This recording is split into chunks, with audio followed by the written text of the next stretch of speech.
413-তে ইমাম বাইহাকি আল মুতাফার 158 হিজরি তিনিও নিয়ে এসেছেন।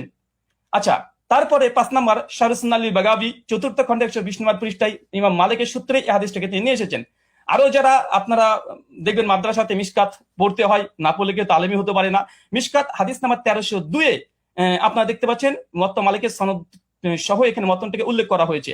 আর যারা দারসি নুসখা দেখতে চাচ্ছেন দেবন্দি থেকে প্রকাশনী, সেটা হচ্ছে প্রথম 115 নম্বর পৃষ্ঠায় লাইন নম্বর 9 থেকে 11-তে আপনারা দেখে নিতে পারবেন। আর এটা মিসকাত আল মাসাবি, যারা বাংলা দেখতে চান, অনেক বাংলা শ্রোতা আছে, আমার বক্তৃতার সত্যতা যাচাই করে নেবেন। মিসকাত আল মাসাবি হাদিস নাম্বার 1302-এ এটা আপনি পেয়ে যাবেন।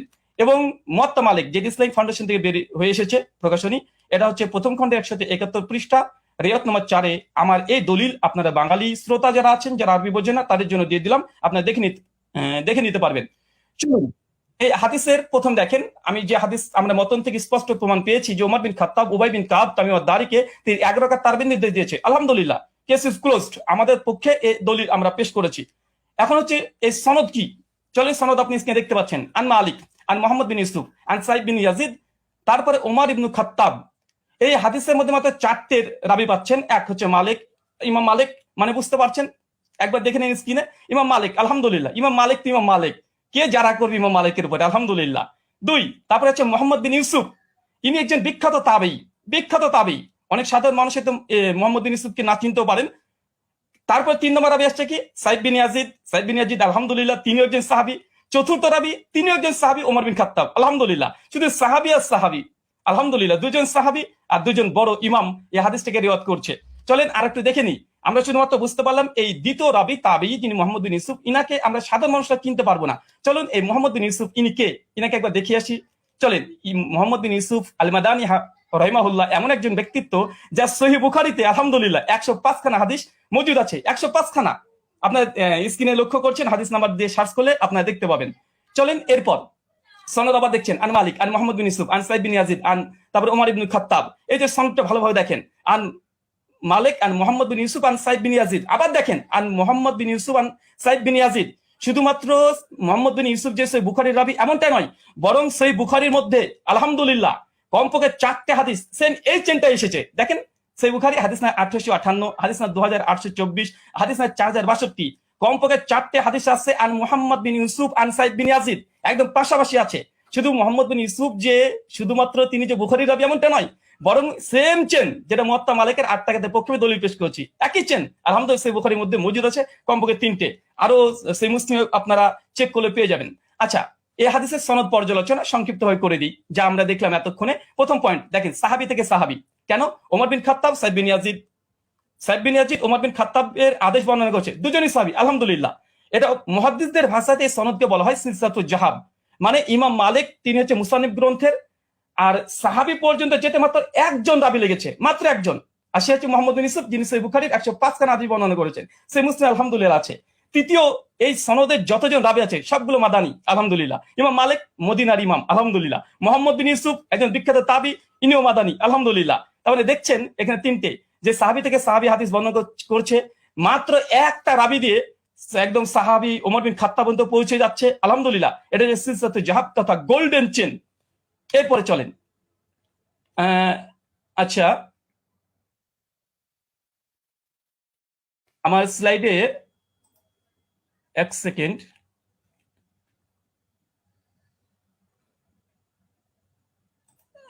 একটু থামতে হবে। আচ্ছা ঠিক আছে। আচ্ছা, আমরা হচ্ছে আমি এই কেসটা প্রেজেন্ট করলাম। এখন আলী হোসেন ওসামা হাফেজাহুল্লাহর কাছে আমার কিছু প্রশ্ন এই মুয়াত্তা মালিকের হাদিস নিয়ে। প্রথম প্রশ্ন, আলী হোসেন ওসামার কাছে 8খানা প্রশ্ন করব। প্রথম, ওমর ইবনুল খাত্তাব রাদিয়াল্লাহু তাআলা আনহু 20 রাকাত তারাবির নির্দেশ দিয়েছেন মর্মে এমন একটি সহিহ হাদিস উপস্থাপন করুন যে সনদ হাদিস শাস্ত্রের আলোকে সহিহ হবে এবং মুত্তাসিল হবে। সনদে কোনো দুর্বল রাবি যেন না থাকে, আর সনদ যেন মাঝখান থেকে বিচ্ছিন্ন না হয়ে যায়, মানে কোনো ইনকেতা না থাকে। প্রশ্ন নম্বর 2, মুয়াত্তা মালিকের যে সনদ আমরা দেখিয়েছি, যেটা সিলসিলাতুজ জাহাব মুহাদ্দিসদের পরিভাষা অনুযায়ী ওমর ইবনুল খাত্তাব রাদিয়াল্লাহু তাআলা 20 রাকাত তারাবির নির্দেশ দিয়েছে। পয়েন্ট টু বি নোটেড, 20 রাকাত নির্দেশ দিয়েছে মর্মে এমন একটি বর্ণনা পেশ করুন যার সনদ সিলসিলাতুজ জাহাব এই মানে উত্তীর্ণ হয়েছে। প্রশ্ন নম্বর 3, মুয়াত্তা মালিকের বর্ণনায় সমস্ত রাবি হচ্ছে মাদানী এবং একজন রাবির ওপরে আলহামদুলিল্লাহ যারা নেই, কোনো অভিযোগ নেই। ওমর ইবনুল খাত্তাব রাদিয়াল্লাহু আনহু 20 রাকাতের নির্দেশ দিয়েছেন মর্মে এমন একটি বর্ণনা পেশ করুন যার সনদে সমস্ত রাবি মাদানী এবং কোন রাবির ব্রাদার প্লিজ একটু আমি আপনি কিন্তু 20 রাকাতের বিষয়ে কোশ্চেন করছেন, পরবর্তীতে কিন্তু এটা এখন কি আপনি কোশ্চেন গুলো করবেন নাকি পরবর্তীতে করবেন? আমি 8 রাকাত তারাবি, হ্যাঁ আমি প্রশ্ন কেস পর্যন্ত প্রশ্ন করা যায়, আমি তো তার হাদিস বা দলিল নিয়ে কোনো পর্যালোচনা করছি না। জি অবশ্যই। জি, মুয়াত্তা মালিকের যে বর্ণনা পেশ করেছি এটা সমস্ত কোন রাবির পরে সামান্য পরিমাণে জানা নেই। আমি এখানে প্রশ্ন ওমর ইবনুল খাত্তাব রাদিয়াল্লাহু তাআলা থেকে এমন একটি 20 রাকাতের তারাবির দলিল আপনি পেশ করবেন যেখানে সমস্ত রাবি যতজন থাকবে তারপরে কোনো মানে দুর্বলতা থাকবে না, এমন একটা রিওয়ায়াত পেশ করবেন। প্রশ্ন নম্বর 4, মুয়াত্তা মালিকের 8 রাকাতের বর্ণনা সনদ বুখারী মুসলিমের শর্তেও সহিহ, প্রত্যেক রাবি বুখারী মুসলিমে, যেটা একটু আগে আপনাদেরকে আমি দেখিয়েছি। ঠিক ওমর ইবনুল খাত্তাব রাদিয়াল্লাহু তাআলা আনহু 20 রাকাত তারাবির নির্দেশ দিয়েছেন মর্মে এমন একটি বর্ণনা পেশ করুন যেটা বুখারী মুসলিমের শর্তে উত্তীর্ণ হয়েছে। প্রশ্ন নম্বর 5, মুয়াত্তা মালিকের ডজন ডজন ব্যাখ্যা গ্রন্থ পৃথিবীতে বিদ্যমান আছে। মুয়াত্তা মালিকের একজন গ্রহণযোগ্য মুহাদ্দিসের অভিমত পেশ করুন যিনি মুয়াত্তা মালিকের 8 রাকাত হাদিসের ব্যাখ্যায় এটাকে মুজতারিব বা ইস্তেরাব আছে বলে প্রত্যাখ্যান করেছে। কেন আমরা দেখি যে দেওবন্দি ওলামারা এবং বেরলভী ওলামারা, বিশেষ করে হানাফি ওলামারা, তারা এই 8 টাকাতের এই দলিলকে তারা ইস্তেরাব বা মুজতারিব বলে বাতিল করার চেষ্টা করে। এখানে আমার একটা প্রশ্ন থাকবে, মুয়াত্তা মালিকের অনেকগুলো ব্যাখ্যা গ্রন্থ আছে, একজন গ্রহণযোগ্য মুহাদ্দিসদের মত দেবেন যে এই হাদিসটাকে ইতিপূর্বে তারা ইস্তেরাবের দাবি করে বাতিল করেছে। আব্দুল বার রাহিমাহুল্লাহ ওয়াহম নাই ইস্তেরাব। আচ্ছা, প্রশ্ন নম্বর 6, দেওবন্দি মাদ্রাসা প্রতিষ্ঠা হবার আগে কিংবা 1284 হিজরির আগে এই হাদিসকে মুস্তারিব বলেছেন এমন একজন মুহাদ্দিসের অভিমত পেশ করুন। প্রশ্ন নম্বর 7, সহিহ সনদে প্রমাণিত আছে উবাই বিন কাব রাদিয়াল্লাহু তাআলা আনহু তিনি এবং তামিম আদ-দারি তিনি 8 টাকা তারাবি পড়েছেন। আমার প্রশ্ন, ওমর রাদিয়াল্লাহু তাআলা যদি 20 টাকা তারাবি নির্দেশ দিয়ে থাকেন তাহলে উবাই বিন কাব এবং তামিম আদ-দারি কি ওমর ইবনুল খাত্তাব রাদিয়াল্লাহু তাআলার নির্দেশ অমান্য করেছেন? প্রশ্ন নম্বর 8, শাস্ত্রের আলোকে ইস্তেরাবের সংজ্ঞা এবং শর্ত পেশ করবেন এবং সেই শর্ত অনুযায়ী এই হাদিসকে মুস্তারিব প্রমাণ করার চেষ্টা করবেন। কারণ আমরা ইতিপূর্বে আপনাদের অনেককে দেখেছি যে বারবার আমাদের দলিলকে ইস্তেরাব বলে বাতিল করে দেওয়ার চেষ্টা করা হয়। চলেন আমরা হাদিসের আবার প্রথম অংশে আপনাদেরকে আমরা নিয়ে যাব, যেখান থেকে আপনারা বুঝতে পারবেন। আমরা হাদিসটাকে আবার আপনাদেরকে দেখিয়ে দিই আপনাদের সুবিধার জন্য। আমাদের প্রথম যে দলিল আমরা পেশ করেছিলাম এ হচ্ছে মুয়াত্তা মালিকের হাদিস, আর এই মুয়াত্তা মালিকের হাদিস অনেকগুলো গ্রন্থে এসেছে, পরপর আপনাদেরকে আমি দেখিয়ে দিয়েছি, এখান থেকে অনেকগুলো গ্রন্থ থেকে দেখিয়ে দিয়েছি। আমি জাস্ট একটা দলিল আমি পেশ করেছি, আর এই একটা দলিলের উপরে আমি অটল থাকবো। এই একটা দলিলে, এই দলিল যতক্ষণ খণ্ডন না আসবে ততক্ষণ দ্বিতীয় দলিল দিয়ে এই আলোচনাকে আমি মাছের বাজার করতে চাই না। তাই এই সনদটাকে বারবার দেখবেন, আন মালিক আন মুহাম্মদ বিন ইউসুফ আন সাইদ বিন ইয়াজিদ, তারপর ওমর ইবনুল খাত্তাব। মাত্র ইমাম মালিক তো ইমাম মালিক রাহিমাহুল্লাহ আলহামদুলিল্লাহ, মুহাম্মদ বিন ইউসুফ তিনি একজন বিখ্যাত তাবী যার 5খানা হাদিস আছে। আর সাইদ বিন ইয়াজিদ ইনিও স্বয়ং আল্লাহ রাসূলের সঙ্গে হজ করেছেন, যেটা সহিহ বুখারী 858-তে প্রমাণিত পাওয়া যায়। আর ওমর ইবনুল খাত্তাব, আমি জাস্ট এই একটা দলিলের উপরে আপনাদের সামনে উপস্থাপন করেছি এবং হাদিসের শব্দ আমার ওমর ইবনুল খাত্তাব, ওমর বিন খাত্তাব আদেশ দিয়েছেন, একদম আদেশ শব্দ মজুদ আছে। কাকে আদেশ দিয়েছেন? উবাই বিন কাবকে। আর কাকে? তামিম আদ-দারিকে। কত রাকাত? বিহিদা আশারাতা রাকা, 11 রাকাতের নির্দেশ দিয়েছে। স্পষ্টভাবে আমাদের এই দলিলে আমার যা কেস বা আমাদের আহলুল হাদিসদের যে দাবি তার পক্ষে জাস্ট একটা দলিল, ইনশাআল্লাহ যদি সম্ভব হয় দলিলকে যদি খণ্ডন করে ইনশাআল্লাহ তারপরে আমাদের দ্বিতীয় দলিল আমরা পেশ করব। কেননা আলোচনার মধ্যে অনেক বেশি দলিল দিয়ে গেলে, কারণ আমাদের আলোচনা যেহেতু এখানে পর্যালোচনা, এটা ডিবেট নয়। ডিবেট হলে আমি অনেক কিছু করতে পারতাম, কিন্তু আমি যেহেতু ওস্তাদজির সঙ্গে একমত হয়ে এসেছি তাই আমি তেমন কিছু মানে অনেক কথাই বলার ইচ্ছা থাকলে আমি বলবো না এখানে, কারণ আমি শেখকে বা ওস্তাদকে অনেক সম্মান দিই এবং ভালোবাসা তার প্রতি আমার অনেকগুলো আছে।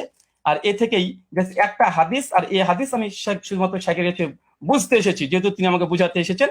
আর পর্যালোচনা যেহেতু এটা ডিবেট নয়, তার জন্য আমার এই একটা হাদিস যে দাবির পক্ষে আমরা আহলুল হাদিসরা 8 টাকা তারাবি পড়ি এবং এই হাদিসের মান আমাদের নিকটে সহিহ, এবং আমাদের কাছ থেকে 8খানা প্রশ্ন আমরা উপস্থাপন করেছি 20 টাকাতের পক্ষে। এই 20 টাকাতের যদি এই প্রশ্নের জবাব যদি দিয়ে দেয় আলহামদুলিল্লাহ, আমি লিখিতভাবে শুধু একদম না ঘোষণা দিয়ে আমি ঘোষণা করে দেব যে জাস্ট আমি যে কথা বলেছি আমি কথা থেকে ফিরে আসছি। 8 টাকার তারাবি ওমর বিন খাত্তাব আদেশ দেয়নি, মূলত 20 টাকা দিয়েছে। আমি প্রত্যাবর্তন করব, আমি স্ট্রিমে ঘোষণা করলাম। এখনো 3টে পর্ব আছে এবং আমি এরপরে অটল থাকবো। জি শুকরিয়া, জাযাকাল্লাহ খায়রান, বারাকাল্লাহ ফিকুম, ওয়া মা আলাইনা ইল্লাল বালাগ। ব্রাদার রাহুল হোসেন, আপনি শেষ করেছেন। প্লিজ একটু ইয়াটা ঠিক হবে। হ্যাঁ, আপনি শেষ করেছেন এবং আপনি 1 মিনিট আগে শেষ করেছেন, চাইলে আপনি 2 মিনিট ব্যবহার করতে পারতেন। যাই হোক, আমি চলে যাব যিনি 20 রাকাতের পক্ষে দলিল পেশ করবেন, আমাদের পরিচিত ব্যক্তি শেখ মুফতি আলী হাসান ওসামা। আমি আপনার কাছে যাব এবং আপনি বললে আমি টাইমটা শুরু করে দিব। আপনার টাইমটা আপনি বলবেন। জি, এখন 22 মিনিট 45 সেকেন্ড চলছে। আপনি মিউট আছেন।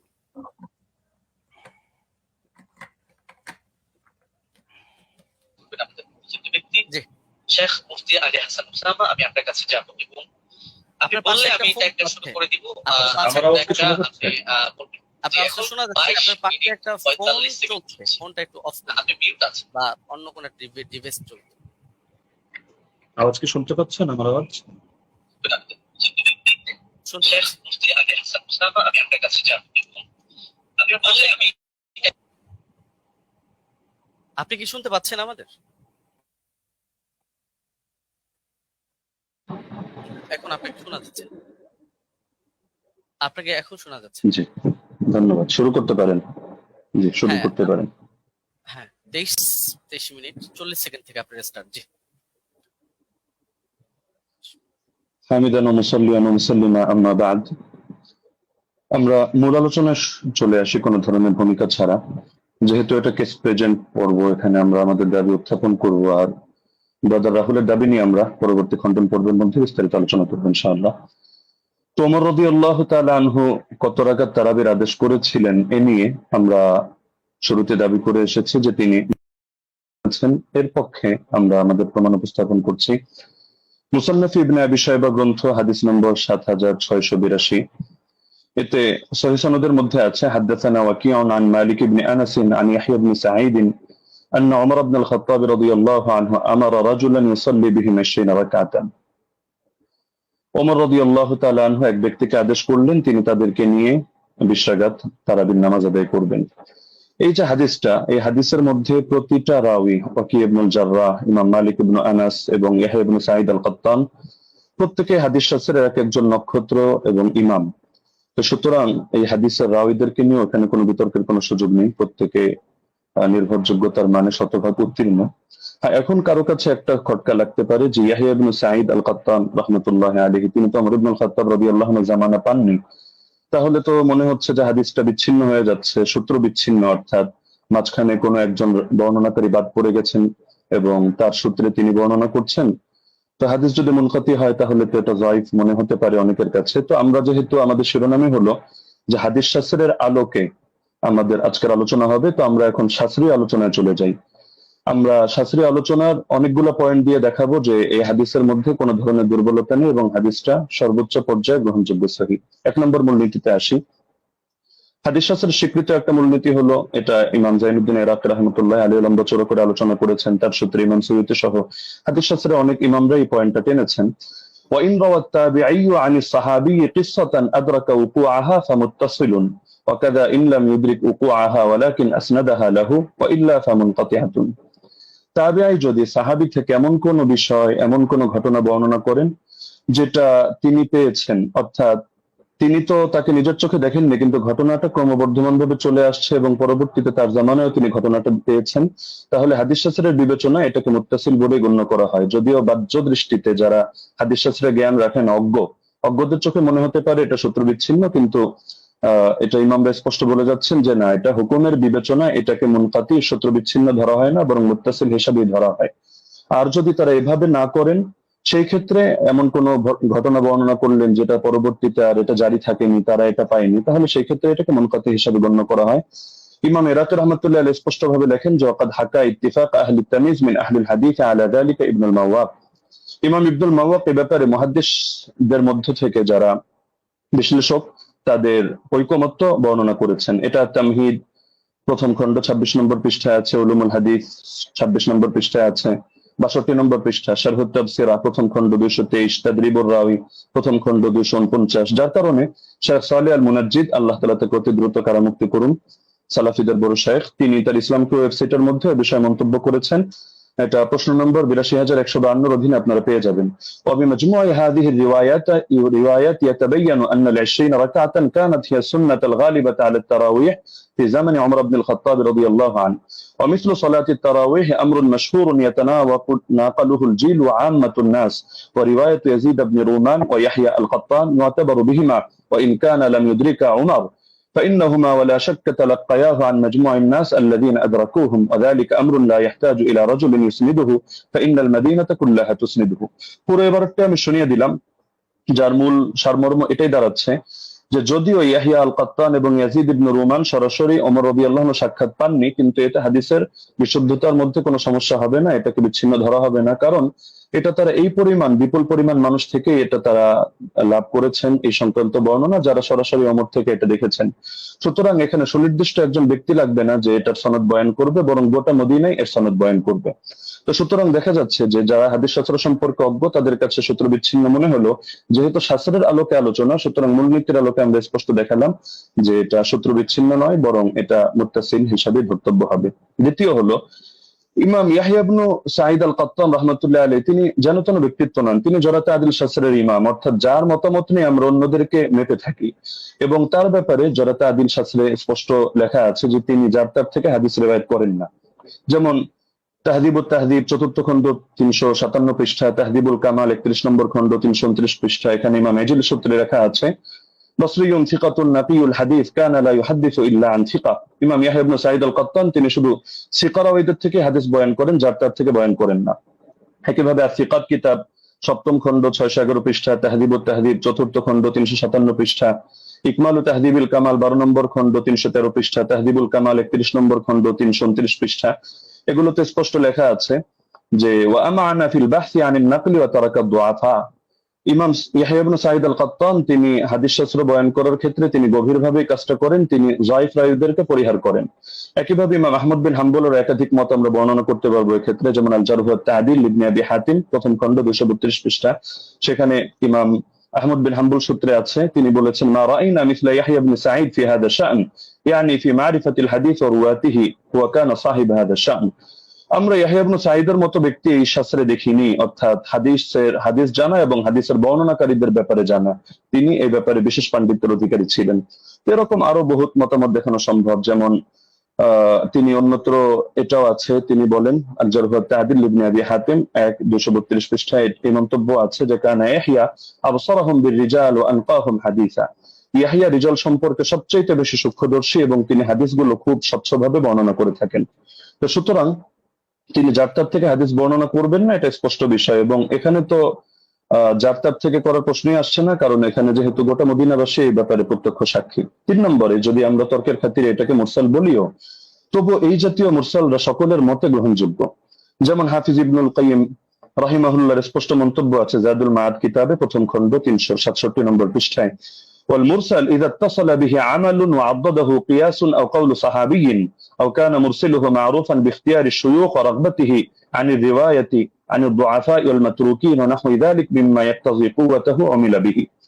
মুরসালের সঙ্গেও যদিও আমরা এটা মুরসাল বলছি না, তবে তর্কের খাতিরে যদি এটাকে মুরসাল ধরিও, সেই ক্ষেত্রে মন্তব্যটা উল্লেখ করছে যে মুরসালের সঙ্গে যদি আমল যুক্ত হয়, অর্থাৎ উম্মত এভাবে আমল করে, অথবা তিনি আরো পয়েন্ট আনলেন যে যদি এখানে মুরসালটা যার থেকে এসেছে, অর্থাৎ মুরসিল যিনি, তিনি যদি এ ব্যাপারে পরিচিত হন যে তিনি শায়খ খুব সুন্দরভাবে নির্বাচন করেন এবং বর্ণনা করার ক্ষেত্রে যায়িফ রাওয়ী মাতরুক রাওয়ীদেরকে তিনি পরিহার করে চলেন, তাহলে সেই ক্ষেত্রে মুরসালের আলোকে আমল করা হবে, এবং এটা ফুকাহায়ে কেরামের নিকট গ্রহণযোগ্য মূলনীতি। আল ইহকাম ফি উসুলিল আহকাম আমিদের কিতাবের মধ্যে স্পষ্ট আছে যে জাতীয় মুরসাল এটা ফাকাবিলাহু আবু হানিফা ওয়া মালিক ওয়া আহমদ ইবনে হাম্বল ফি আশহারি রিওয়ায়াতাইন আনহু। ইমাম আবু হানিফা গ্রহণ করেন, ইমাম মালিক গ্রহণ করেন, ইমাম আহমদ বিন হাম্বলের একটা প্রসিদ্ধ মত যেটা তার আলোকে দেখা যায় তিনিও গ্রহণ করেন। ঈসা ইবনে আবান রাহিমাহুল্লাহ তিনি একটু ভাগ করেন, তিনি শুধু فصل عيسى بن أبان فقبل مراسيل الصحابة والتابعين وتابعي التابعين ومن هو من أئمة النقل مطلقا دون من عدا هؤلاء। তিনি সাহাবীদের মুরসাল গ্রহণ করেন, তাবেঈদেরটা করেন, তাবেঈদেরটা করেন, এবং যারা হাদিস শাস্ত্রের ইমাম তাদেরটা করেন, অন্যদেরটা করেন না। এটা মেনে নিলেও সমস্যা নেই, কারণ ইমাম ইয়াহইয়া আল কাত্তান তিনি হাদিস শাস্ত্রের ইমাম, তিনি যে ক্যাটাগরি বর্ণনা করেছেন এই ক্যাটাগরির মধ্যে আছেন। আর ইমাম শাফিঈর মত প্রসিদ্ধ, এটা ইহকাম কিতাবের মধ্যে আছে, একইভাবে নুজহাতুন নাজার ফি তাওদীহ নুখবাতিল ফিকার সেখানেও আছে। ইমাম শাফি রাহমাতুল্লাহ আলাইহির বক্তব্যের মধ্যে স্পষ্ট দেখা যাচ্ছে যে তিনি বলেছেন যে মুরসাল যদি সাহাবীর মুরসাল হয় তাহলে তো গ্রহণযোগ্য, আর যদি এমন মুরসাল হয় আও মুরসালান قد اسنده غير مرسله او ارسله راو اخر يروي عن غير شيوخ الاول او عضده قول صحابي او قول اكثر اهل العلم او ان يكون المرسل قد عرف من حاله انه لا يرسل عمن فيه علة من جهالة او غيرها كمراسيل ابن المسيب فهو مقبول والا فلا، ووافقه على ذلك اكثر اصحابه والقاضي ابو بكر وجماعة من الفقهاء।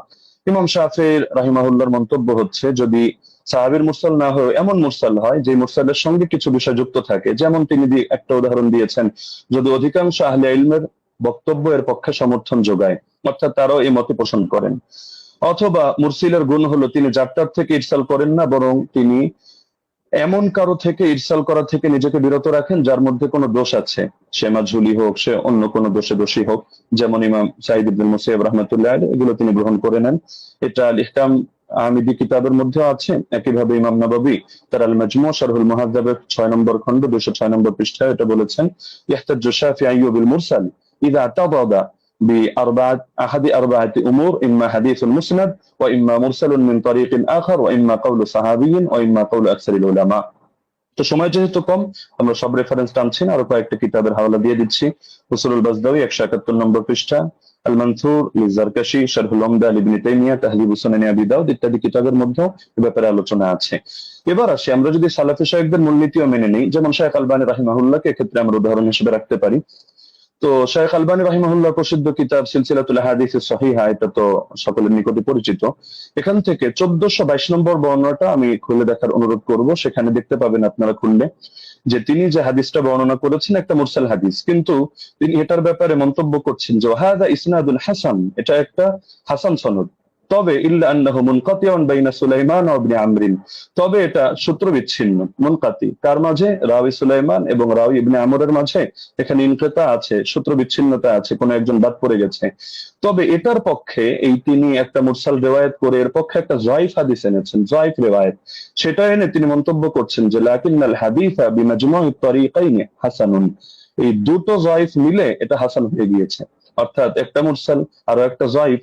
তো মুরসালের পক্ষে তিনি যায়িফ হাদিস পেয়েও এটাকে হাসান হিসাবে সাব্যস্ত করে ফেলেছেন এবং শেষে মন্তব্য করেছেন ফামিসলুহু ইউস্তাশহাদু বিহি, এই ধরনের বর্ণনা দ্বারা এটা দলিল প্রদান করা যায়, ফাল হাদিসু বিহি সহিহুন ইনশাআল্লাহু তাআলা, এর দ্বারা হাদিসটা সহিহ হিসাবে সাব্যস্ত হবে ইনশাআল্লাহু তাআলা। তো শায়খ আলবানী রাহিমাহুল্লাহ এক্ষেত্রে যে কাজটা করলেন আমরা তো এর চেয়ে আরো মজবুত কাজ করলেন, তিনি একেবারে একটা যায়িফ হাদিস এনে মুনকাতি একটা রিওয়ায়াতকে তিনি হাসান সনদ সাব্যস্ত করে হাদিসটাকে দলিলযোগ্য এবং সহিহ সাব্যস্ত করে ফেললেন। তো এই ব্যাপারে তো আর কোনো কিছু বলার অপেক্ষা রাখে না। তারপর চতুর্থ বিষয় হলো সব ধারার ইমামগণই মেনে নিয়েছেন যে ওমর রাদিয়াল্লাহু আনহু বিশ তারাবির আদেশ করেছেন। যেমন আমরা উদাহরণ হিসেবে ইমাম শাফিঈকে আনতে পারি 1 নম্বরে কিতাবুল 1 নম্বর খন্ড 167 পৃষ্ঠা, মুখতাসারুল মুজানি 34 নম্বর পৃষ্ঠা, তিনি স্পষ্ট বলেছেন ওয়া আহাব্বু ইলাইয়া 20 লিআন্নাহু রুইয়া আন উমর, আমার নিকট বেশি অধিক পছন্দনীয় কারণ এটা ওমর থেকে বর্ণিত হয়েছে। ইমাম তিরমিজি রাহমাতুল্লাহি আলাইহি সুনানে তিরমিজি হাদিস নম্বর 806 দ্বিতীয় খন্ড 158 নম্বর পৃষ্ঠা, এখানেও আছে ওয়া আকসারু আহলিল ইলমি আলা মা রুইয়া আন উমর ওয়া আলী ওয়া গায়রিহিমা মিন আসহাবিন নবী সাল্লাল্লাহু আলাইহি ওয়াসাল্লাম 20 রাকাতান, অধিকাংশ আহলে ইলম এই মতে পোষণ করেন যে তারাবি 20 রাকাত। কেন? কারণ এটা ওমর থেকে, আলী থেকে এবং নবীর অন্যান্য সাহাবীদের থেকে রাদিয়াল্লাহু আনহুম বর্ণিত হয়েছে। শাইখ বিন বাজ রাহমাতুল্লাহি আলাইহি সালাফিদের গ্রহণযোগ্য ব্যক্তিত্ব, আমরা মহব্বত করি, তিনি বলেন মাজমুউল ফাতাওয়া 11 নম্বর খন্ড 322 নম্বর পৃষ্ঠা ওয়া সাবাতা আনহুম আন্নাহুম সাল্লু বিআমরিহি 23, তাদের থেকে প্রমাণিত রয়েছে যে তারা ওমরের আদেশে তারা 23 রাকাত নামাজ আদায় করেছেন। শেখ সালেহ আল মুনাজ্জিদ তিনি বলেন যা আল আমরু আন ওমর ইবনুল খাত্তাব রাদিয়াল্লাহু আনহু বিসালাতিল 20 রাকাতান, ওমর রাদিয়াল্লাহু আনহু থেকে 20 রাকাতের ব্যাপারে আদেশ এসেছে। তো সালাফি শায়খ হয়েও তারা বিষয়টা মেনে নিয়েছেন। তো এর পক্ষে আরো কিছু প্রাসঙ্গিক বর্ণনা আছে যেটা শেখ সালেহ আল মুনাজ্জিদ তার islamqo.com এর মধ্যে অন্যান্য বর্ণনাগুলো এর পক্ষে প্রমাণ হিসেবে নিয়ে এসেছেন। সাইদ বিন ইয়াজিদের বর্ণনা, অন্যান্য বর্ণনা, সেটা আমরা আপাতত টানছি না, সেটা পরবর্তী আলোচনার মধ্যে আমরা আনবো। হ্যাঁ, লাস্ট যে পয়েন্টটা আমি বলবো যে আমরা তো স্পষ্টভাবে দেখালাম যে এর সনদের মধ্যেও দুর্বলতা নেই, মতনের মধ্যেও দুর্বলতা নেই, আর ইমামরা তো স্পষ্টভাবে বলে গিয়েছেন, যেমন খতিব বাগদাদী রাহমাতুল্লাহ আলাইহি এবং হাফিজ ইবনুল কাইয়িম রাহিমাহুল্লাহ বলে গিয়েছেন কোন হাদিসের উপর যদি উম্মতের আমল থাকে, আল ফাকি আল মুতাফাক্কি 1 নম্বর খণ্ড 473 পৃষ্ঠা, আর রূহ 21 নম্বর পৃষ্ঠা, তাহলে সেই হাদিসটা অবশ্যই গ্রহণযোগ্য হবে। এক্ষেত্রে আরো স্পষ্ট বক্তব্য আমরা ইমাম সৈয়দীরটা উল্লেখ করি, তিনি তাদরিবুর রাওয়ী কিতাবের মধ্যে এনেছেন 34 নম্বর পৃষ্ঠা, ইহকামু লিল হাদিস বিসিহহা, হাদিসের ব্যাপারে সহিহ হওয়ার হুকুম দেওয়া হবে ইযা তালাক্কাহুন নাসু বিল কবুল, যখন উম্মত সেটাকে কবুল করে নিবে এবং সেটা গ্রহণ করবে। ওয়া ইল্লাম ইয়াকুন লাহু ইসনাদুন সহিহ, এমনকি যদি তার সহিহ সনদ নাও থাকে তবুও হাদিসটা গ্রহণযোগ্য হবে। এমনকি হাফিজ ইবনে হাজার আসকালানী রাহমাতুল্লাহ আলাইহি আন-নুকাত আলা কিতাব মুকদ্দিমাত ইবনে সালাহর মধ্যে স্পষ্ট এনেছেন, এটা আপনারা আন-নুকাত আলা কিতাব ইবনে সালাহর মধ্যে প্রথম খণ্ড 494 495 পৃষ্ঠায় পাবেন যে মিন জুমলাতি সিফাতিল কবুল আল্লাতী লাম ইয়াতাআররাজ লাহা শাইখুনা ইয়াকসিদু জাইনাদ্দিন আল-ইরাকি আন ইয়াত্তাফিকা আল-উলামা আলা আল-আমাল বিমাদলুল হাদিস ফাইন্নাহু ইউকবালু হাত্তা ইয়াজিব আল-আমালু বিহি ওয়া ক্বাদ সাররাহা বিযালিকা জামাআতুন মিন আইম্মাতিল উসুল। হাদিস গ্রহণযোগ্য হয় যে সমস্ত গুণের কারণে, এর অন্যতম একটা গুণ হলো যে আলেমরা এই হাদিসের বক্তব্যের আলোকে আমল করার ব্যাপারে একমত হয়ে যান। তো এরকম যদি হয় তাহলে সেই হাদিসটা অবশ্যই কবুল হয় এবং তার দ্বারা আমল করা আবশ্যক হয়ে যায়। এটা হাদিসের মূলনীতি সংক্রান্ত আলোচনা যারা করেছেন যে ইমামরা, তারা স্পষ্টভাবে এই ব্যাপারে বক্তব্য দিয়েছেন। তো এটা হাফিজ ইবনে হাজার আসকালানী রাহমাতুল্লাহির বক্তব্য। তো আলোচনা আরো দীর্ঘ করা যেত, বাকি সময় যেহেতু সংক্ষিপ্ত, আমরা যে পয়েন্টগুলো টানলাম, তো ব্রাদার রাহুলের মধ্যে থেকে কোনো একটা পয়েন্ট টেনে তিনি যদি দেখাতে পারেন যে না, এই শাস্ত্রের এই মূলনীতিগুলো ভুল বা এর আলোকে এটা প্রমাণিত হয় না, তাহলে আমরা তার প্রতি কৃতজ্ঞ থাকবো যে হাদিস শাস্ত্রের নতুন আরেকটা জিনিস অ্যাড হলো। তো সুতরাং আমরা শাস্ত্রের আলোকে দেখিয়ে দিলাম যে না, ইমাম ওমর রাদিয়াল্লাহু তাআলা আনহু তিনি বিশরাকে তারাবির আদেশ করেছেন। জাযাকুমুল্লাহু খাইরান।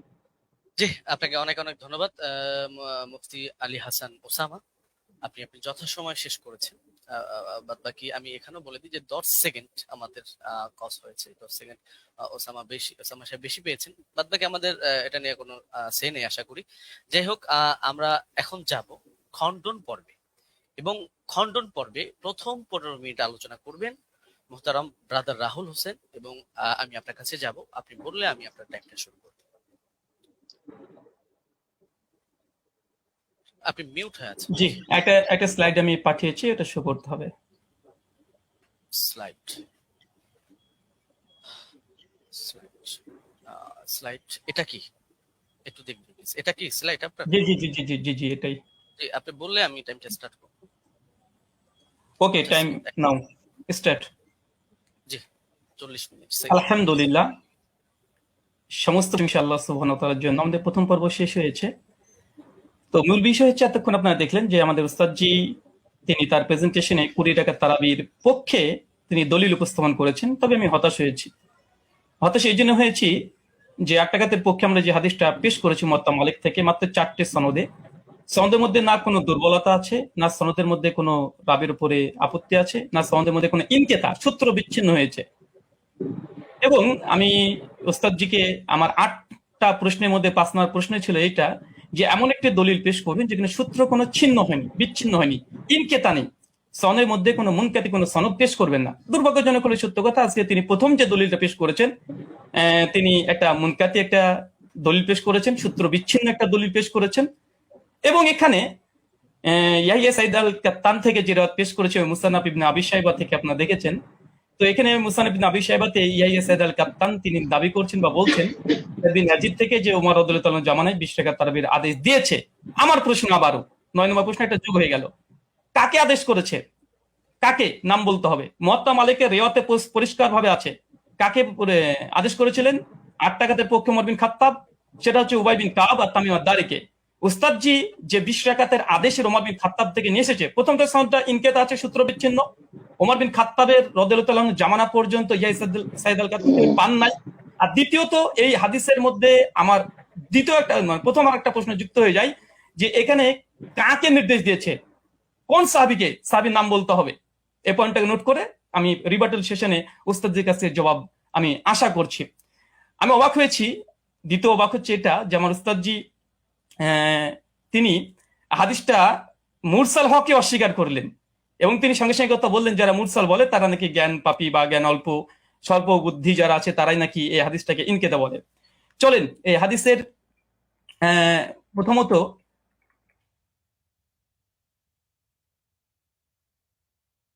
আচ্ছা, প্রথম হচ্ছে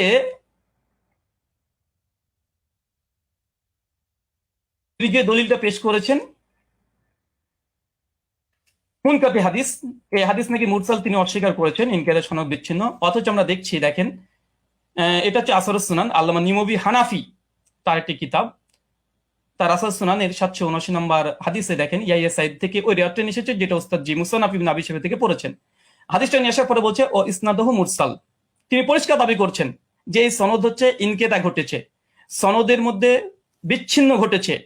ইয়াইয়া সাইদ আল কাত্তান রাহিমাহুল্লাহ তিনি উমর বিন খাত্তাবের জামানা পাই নাই, আর তিনি এটাকে পুরোটাকে অস্বীকার করে দিলেন। আমি এটা খুব আশ্চর্য হয়েছি।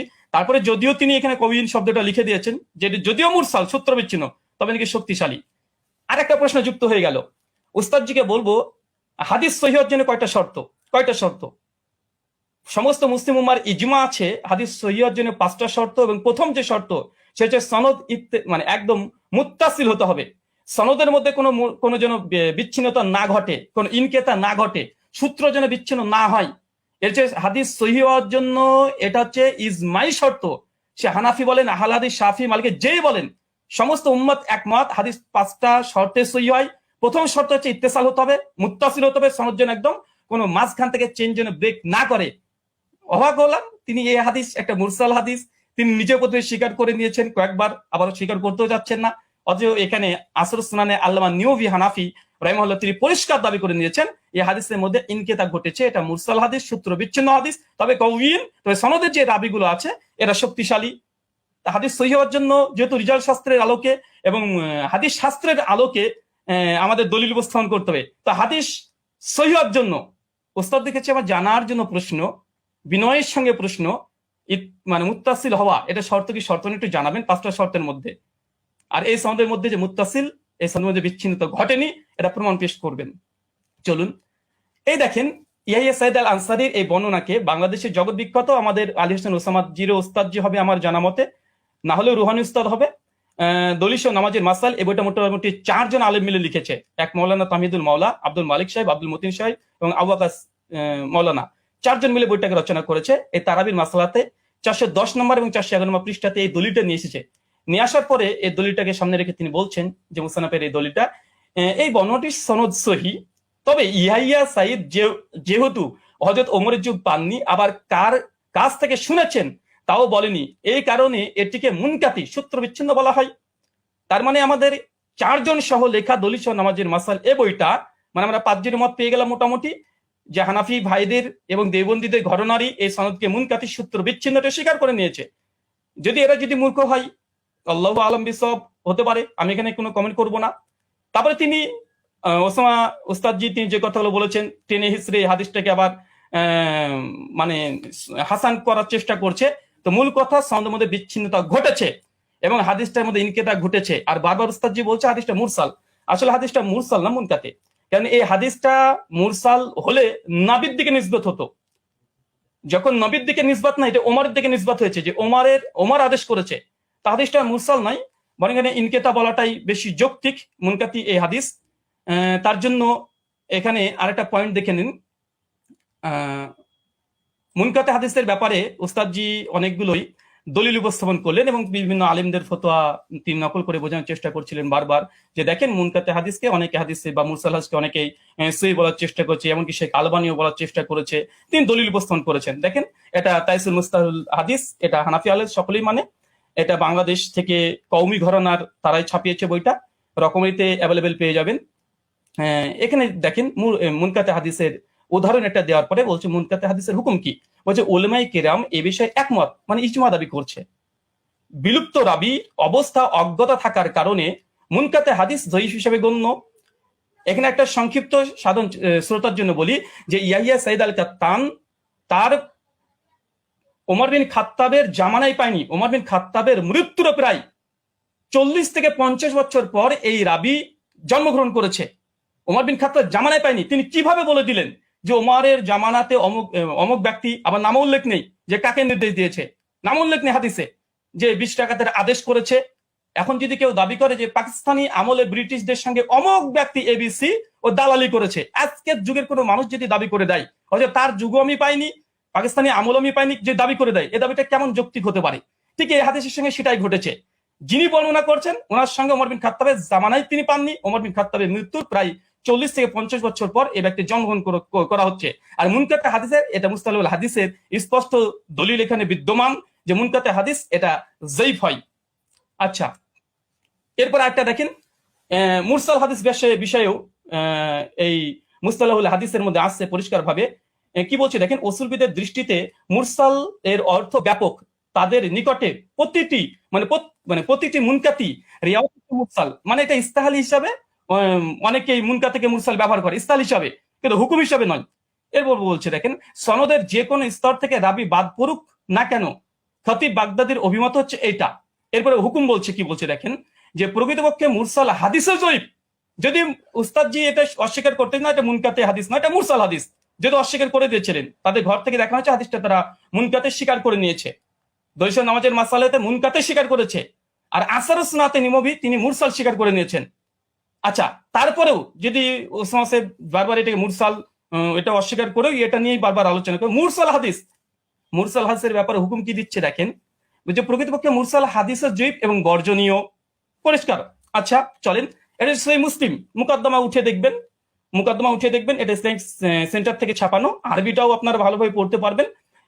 এবং এখানে ইমাম মুসলিম রাহিমাহুল্লাহ তিনি পরিষ্কার মুরসাল হাদিসের একটা বাব কায়েম করেছে। বাব কায়েম করার পরে ইমাম মুসলিম সহিহ মুসলিম রচনার পূর্বে মুকদ্দমা শুধু উসুল হাদিস দিয়ে তিনি একদম পালাতে রেখেছেন। তার মধ্যে মুরসাল আলোচনা করতে গিয়ে তিনি বলছেন যে মুরসাল রিওয়ায়াত হাদিস সময়ের ব্যাপারে আমাদের মুহাদ্দিসগণের কেরামের অভিমত হচ্ছে মুরসাল হাদিস হুজ্জাত দলিল হিসেবে পরিগণিত হবে না। মানে কোন হাদিসের সনদের মধ্যে যদি বিচ্ছিন্ন ঘটে, যেটা আমাদের উস্তাদ যে আজকে দলিল পেশ করেছে, তাহলে সেটা কোনোভাবে হিসেবে গ্রহণযোগ্য নয়। সর্বশেষে বলছে ফলে তা মুরসাল হওয়ার সম্ভাবনায় আমাদের নিকটে হুজ্জত বা দলিল হিসেবে পরিগণিত হবে না। এবং ইমাম মুসলিম রাহিমাহুল্লাহ তিনি বলছেন মুরসাল হাদিস হোক, সনদ যদি বিচ্ছিন্ন ঘটে যায়, এই হাদিস সহি নয়, এটা বর্জনীয়, এটা যায়িফ, এটা মারদুদ। এবং হাদিস সহি অর্জনের যে 5টা শর্ত, ইজমা আছে, এরপরে ইজমা দাবি করলাম, ইজমা আছে।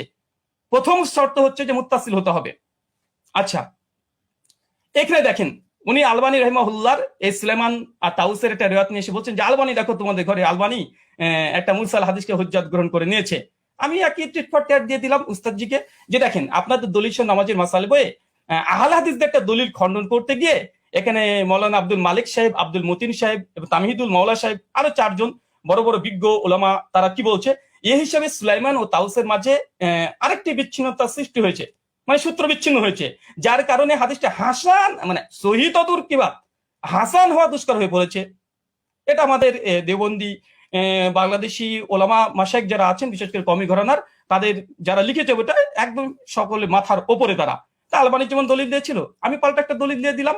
আচ্ছা, এই হচ্ছে। আচ্ছা, এখানে আরেকটা দলিল তিনি যেহেতু ইয়াহিয়া সাইদ আল আনসারী থেকে একটা হাদিস মাত্র দিয়েছে, তবে বিন বাজ রাহিমাহুল্লাহ ফতোয়া পড়তে গিয়ে তিনি আরেকটা রিওয়ায়াত পেশ করেছেন, সেটা হচ্ছে ইয়াজিদ বিন রোমান থেকে। দেখেন 2 নম্বর যে দলিলটা দিয়েছে একই অবস্থা, ইয়াজিদ বিন রোমানের দলিলটাও এটাও ইনকেতা, সনদ বিচ্ছিন্ন হয়েছে। এবং আমার চ্যালেঞ্জ ছিল উস্তাদজিকে, বা আমার অনুরোধ ছিল যে উস্তাদজি এমন একটা দলিল পেশ করবেন যার মধ্যে কোনো বিচ্ছিন্নতা ঘটেনি, কোনো ইরসাল হয়নি, এবং এমন একটা হাদিস পেশ করলেন যে হাদিসে কাকে যে আদেশ করা হয়েছে তার নাম উল্লেখ নেই, অথচ মুয়াত্তা মালিক আলহামদুলিল্লাহ সনদের মধ্যে কোনো ইরসাল নেই, ইনকেতা ঘটেনি, সনদের মধ্যে কোনো রাবির উপরে জাররা পরিমাণে কোনো জারা নেই, সনদে কোন ব্যক্তিকে কোন সাহাবী ওমর বিন খাত্তাব 8 টাকার তারাবির আদেশ করেছে সেটাও মজুদ আছে, আলহামদুলিল্লাহ।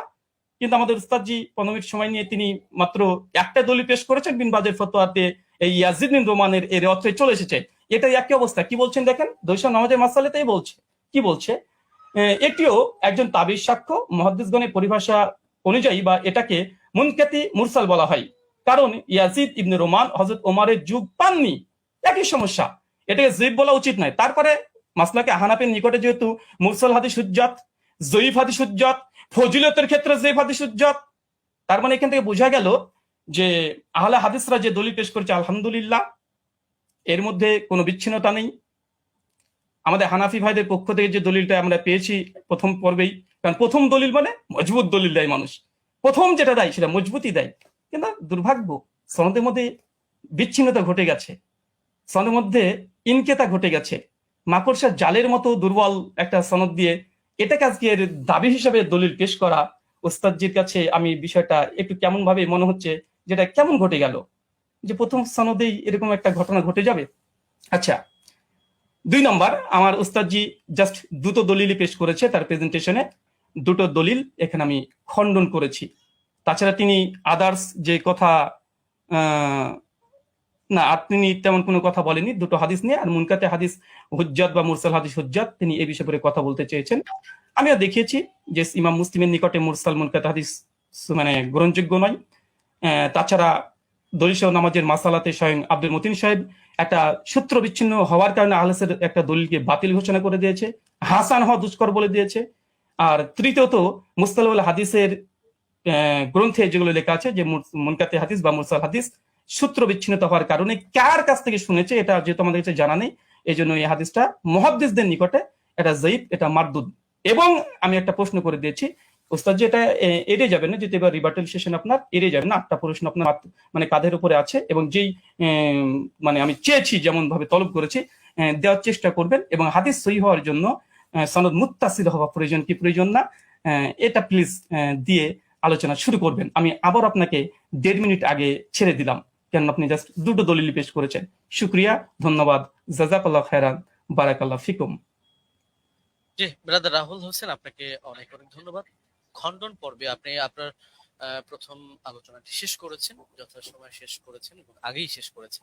যেহেতু আমি চলে যাব খণ্ডনের দ্বিতীয় আলোচক যিনি মুফতি শেখ আলী হাসান ওসামা আপনার কাছে, এবং আপনি বললে আমি আপনার টাইমটা শুরু করে দেব। জি, একটু দর্শকদের উদ্দেশ্যে বলবো, দর্শক যারাই দেখছেন অবশ্যই প্রোগ্রামটি শেয়ার করে অন্যকে দেখার জন্য সুযোগ করে দিবেন ইনশাআল্লাহ। জি আলী হাসান ওসামা আপনার কাছে যাচ্ছি, আপনি বললে আমি টাইমটা শুরু করব। জি, শোনা যাচ্ছে আমাকে? হ্যাঁ, আপনাকে ক্লিয়ার শোনা যাচ্ছে। আচ্ছা, জি, শুরু করতে পারেন। জি 7 7 8 9 10 সেকেন্ড। জি ওকে। হামিদান ওয়া মুসাল্লিয়ান ওয়া মুসাল্লিমা আম্মা বাদ। শাস্ত্রীয় ব্যক্তি ছাড়া আসলে শাস্ত্রীয় আলোচনাটা একটু জটিল ব্যাপারই, যে যতটুকু পরে তার আলোকে গোটা দুনিয়াটাকে মূল্যায়ন করে।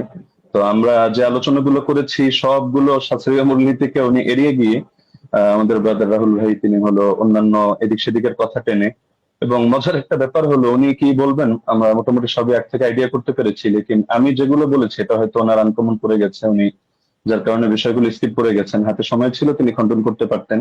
তো কি কি স্কিপ করেছেন আর এই খণ্ডন পর্বে যে অসঙ্গতি গুলো বলেছেন, এটা নিয়ে তো আমি নেক্সট পর্বে আলোচনা করবো। আগে ওনার কেস প্রেজেন্টেশনের মধ্যে উনি যে কথাগুলো বলেছেন আমরা সেটার মূল্যায়নে আসি।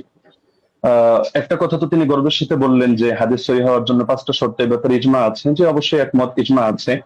তো যার কারণে 3টা জিনিস দেখতে হয় সনদে, 2টো জিনিস দেখতে হয় মতনের মধ্যে, অর্থাৎ মূল টেক্সটের মধ্যে। আপনি দীর্ঘ 15 মিনিট নিয়ে খুব গর্বের সাথে বুক ফুলিয়ে ফুলিয়ে অনেকগুলো কিতাবের রেফারেন্সের আলোকে আপনি শুধু সনদের সৌন্দর্য তুলে ধরেছেন, একেবারে কি কি ফজিলত আছে এটা তুলে ধরেছেন, মতনের বিষয়টা স্কিপ করে গিয়েছেন, আর প্রশ্ন তো কিছু ছড়িয়ে দিয়েছেন। তো আমরা কিছু প্রশ্নের জবাব আমাদের কথার মধ্যে অটো চলে আসবে, বাকিগুলো আমরা আলোচনায় আনবো যেগুলো প্রাসঙ্গিক। আচ্ছা, এখন আমরা আগে মূল আলোচনায় আসি। একটু বোঝার সুবিধার্থে একটু কথাটা শুরু থেকে টানি। ওমর রাদিয়াল্লাহু তাআলা আনহু থেকে তারাবির রাকাত সংখ্যার বর্ণনাকারী 6 জন রয়েছেন। এর মধ্যে একজন তো সাহেব বিন ইয়াজিদ রাদিয়াল্লাহু তাআলা আনহু, আমরা তার প্রসঙ্গে আসছি। আর এছাড়াও আরো বাকি 5 জন রয়েছেন, যাদের 5 জনের প্রত্যেকেই সংখ্যাটা তারাবির রাকাত সংখ্যা 20 বলে উল্লেখ করেছেন। ইয়াজিদ বিন রুমান তিনি 23 বলেছেন, বেতের সহ মুয়াত্তা মালিকে আছে। আব্দুল আজিজ বিন রুফাই 20 বলেছেন, মুসান্নাফ ইবনে আবি শাইবা আছে। উবাই বিন কাব 20 বলেছেন, মুসনাদে আহমদ বিন মানিতে আছে। ইয়াহইয়া ইবনে সাঈদ 20 বলেছেন, আমরা আগে উল্লেখ করেছি। মুহাম্মদ বিন কাব কুরাজি 20 বলেছেন, কিয়ামুল লাইল মারওয়াজির মধ্যে আছে, ইত্যাদি। এখন বাকি থাকলো শুধু সাহেব বিন ইয়াজিদের কথা। সাহেব বিন ইয়াজিদ থেকে তার 3 জন শাগরেদ এই বিষয়ক হাদিস বর্ণনা করেছেন। একজন হল ইয়াজিদ বিন খুসাইফা, তিনিও 20 বর্ণনা করেছেন, সুনানে কুবরা বাইহাকিতে আছে। দ্বিতীয় হারিস বিন আব্দুর রহমান বিন আবি যুবাব, তিনি 23 বর্ণনা করেছেন, অর্থাৎ বেতের সহ, এটা মুসান্নাফে আব্দুর রাজ্জাকে আছে। আর 3 নম্বর হলো মোহাম্মদ বিন ইউসুফ, যে 17টা টেনে তিনি গর্বের সাথে বলেছেন যে একমাত্র আমরা একটা দলিল দিলাম, বাকি দলিলগুলো আমরা পরে আনবো। বাস্তব কথা হলো ওমর রাদিয়াল্লাহু আনহু 11 আদেশ করেছেন এই মর্মে, অন্য কোনো বিশুদ্ধ দলিল তিনি আদৌ আনতে পারবেন কিনা এটাই চিন্তার বিষয়। তো এখন যে মোহাম্মদ বিন ইউসুফ সূত্রে তিনি আনলেন, সেই মোহাম্মদ বিন ইউসুফ থেকে এই সংক্রান্ত হাদিসটা বর্ণনা করেছেন 5 জন। এখন 5 জনের মধ্যে রেওয়ায়েতে কারোর সাথে কারোর মিল নেই, এক একজন এক একভাবে রেওয়ায়েত করেছেন।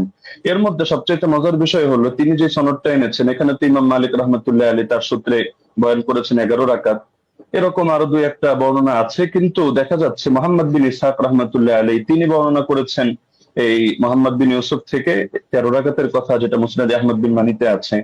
এছাড়া দাউদ বিন কায়েস রহমতুল্লাহ আলাইহি তিনি এবং আরো অনেকে 21 রাকাতের কথা বর্ণনা করেছেন, যেটা মুসান্নাফে আব্দুর রাজ্জাকে বিশুদ্ধ সনদে আছে। যদি এটা সনদ নিয়ে চ্যালেঞ্জ করে আমরা তাহলে সনদের আলোচনায় আসবো। তো দেখা যাচ্ছে মতনের মধ্যে মিল নেই, মতনের মধ্যে এখানে সমস্যা বিদ্যমান। সব শাগরেদরা বলছে একভাবে, কিন্তু মোহাম্মদ বিন ইউসুফ থেকে এসে দেখা যাচ্ছে যে এখানে সনদের মধ্যে যদিও যারা বয়ান করেছেন সনদের বিশুদ্ধতা আছে, এটা নিয়ে আমি আপত্তি করছি না, কিন্তু হাদিস সহিহ হওয়ার জন্য যদি 5টা শর্ত, শুধু সনদ ঠিক থাকলেই হবে না। এমন বহুত হাদিস আছে সনদ সুন্দর কিন্তু তার ইসের মধ্যে মতনের মধ্যে সমস্যা আছে। তো এখানে মতনের মধ্যে যে ঝামেলাটা হয়েছে এটাকে ইস্তেরাব বলে। ইস্তেরাব মানে হলো যে কোথায় 21 রাকাতের কথা আর কোথায় হলো 11 রাকাতের কথা, আবার কোথায় 13 রাকাতের কথা। যদিও 13 নিয়ে একটা ব্যাখ্যা ওনারা দাঁড় করানোর চেষ্টা করেন ধারণা প্রসূত ভাবে, তো সেটা আপাতত বাদই দিলাম। তো 21 রাকাত আর 11 রাকাত সম্পূর্ণ ভিন্ন কথা, কিন্তু মূল বর্ণনাকারী একজন। তো এখন হাদিসের মধ্যে যদি ইস্তেরাব করে দেওয়া হয় তাহলে হাদিসটা দুর্বল হয়ে যায়। এটা তাদরিবুর রাওয়ি বিশারহি তাকরিবুন নাওয়াবী পৃষ্ঠা 133 এর মধ্যে স্পষ্টভাবে লেখা আছে, আল ইস্তেরাব ইউজিবু বাফাল হাদিস।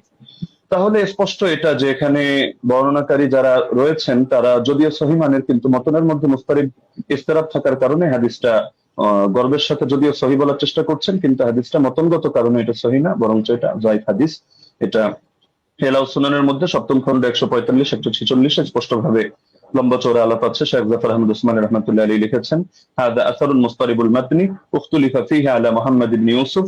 বলতে বলতে তিনি গিয়ে শেষে জানাচ্ছেন, ওয়াহাদা ইখতিলাফুন ইউসকিতুল ইহতিজাজ বিল আসার। এই জাতীয় ইস্তেরাব থাকলে এটা আসর দিয়ে আর দলিল দেওয়া যায় না, এটা দলিল অযোগ্য হয়ে যায়। তো এখানে ভুলটা কে করেছেন? ভুলটা মূলত ইমাম মালিকও করেননি, ইয়াহইয়া ইবনে সাঈদ ফাত্তানও করেননি। ভুলটা হয়েছে এখানে অসঙ্গতিটা প্রকাশ পেয়েছে মোহাম্মদ বিন ইউসুফ থেকে। যদিও তিনি উচ্চ পর্যায়ের রাবী, কোনো সন্দেহ নেই, কিন্তু এক এক সময় তিনি এক এক ভাবে বয়ান করেছেন।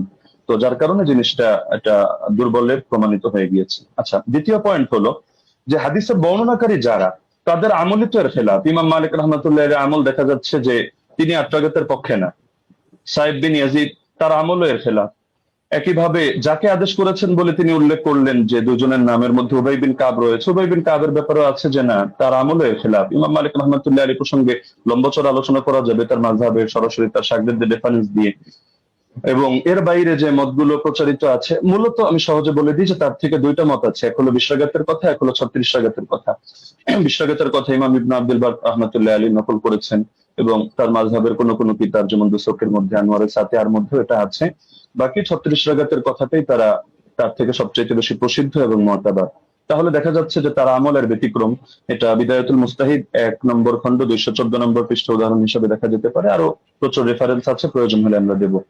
আচ্ছা, দ্বিতীয়ত হলো সাইদ বিন ইয়াজিদের আমল যে খেলাফ, এটা হলো বাইহাকি মারিফাতুস সুনান ওয়াল আসার কিতাবে 4th খন্ড 42 নম্বর পৃষ্ঠা 5409 নম্বর রিওয়ায়াতে আছে। عن سعيد بن يزيد قال كنا نقوم في زمان عمر بن الخطاب ب20 ركعة والوتر। আমরা ওমরের জামানায় 20 রাকাত তারাবি পড়তাম এবং আমরা বিতর নামাজ আদায় করতাম। তাহলে দেখা যাচ্ছে তার আমলও এর খেলাফ। একইভাবে যাকে আদেশ করলেন সে উবাই বিন কাবের আমলও ছিল এর খেলাফ। এটা আল হাদিসুল মুখতারা জিয়া মাকদিসির গ্রন্থ 1161 নম্বর রিওয়ায়াত, সেখানে স্পষ্ট আছে, আন উবাই ইবনে কাব আন্না উমারা আমারা উবাইয়ান আন ইউসাল্লি বিন নাস ফি রমাদান। এই হাদিসের শেষে গিয়ে স্পষ্ট আছে ফাসাল্লা বিহিম 20 রাকাতান, তিনি মানুষদেরকে নিয়ে 20 রাকাত নামাজ আদায় করলেন।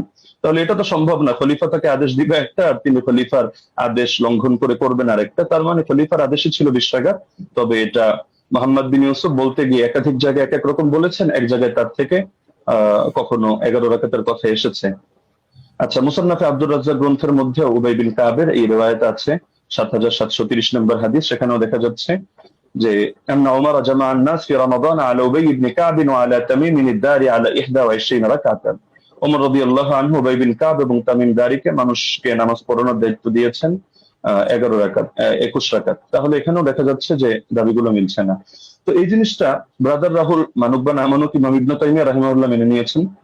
ثبت أن أبي بن كعب كان يقوم بالناس 20 ركعة في قيام رمضان ويوتر بثلاث।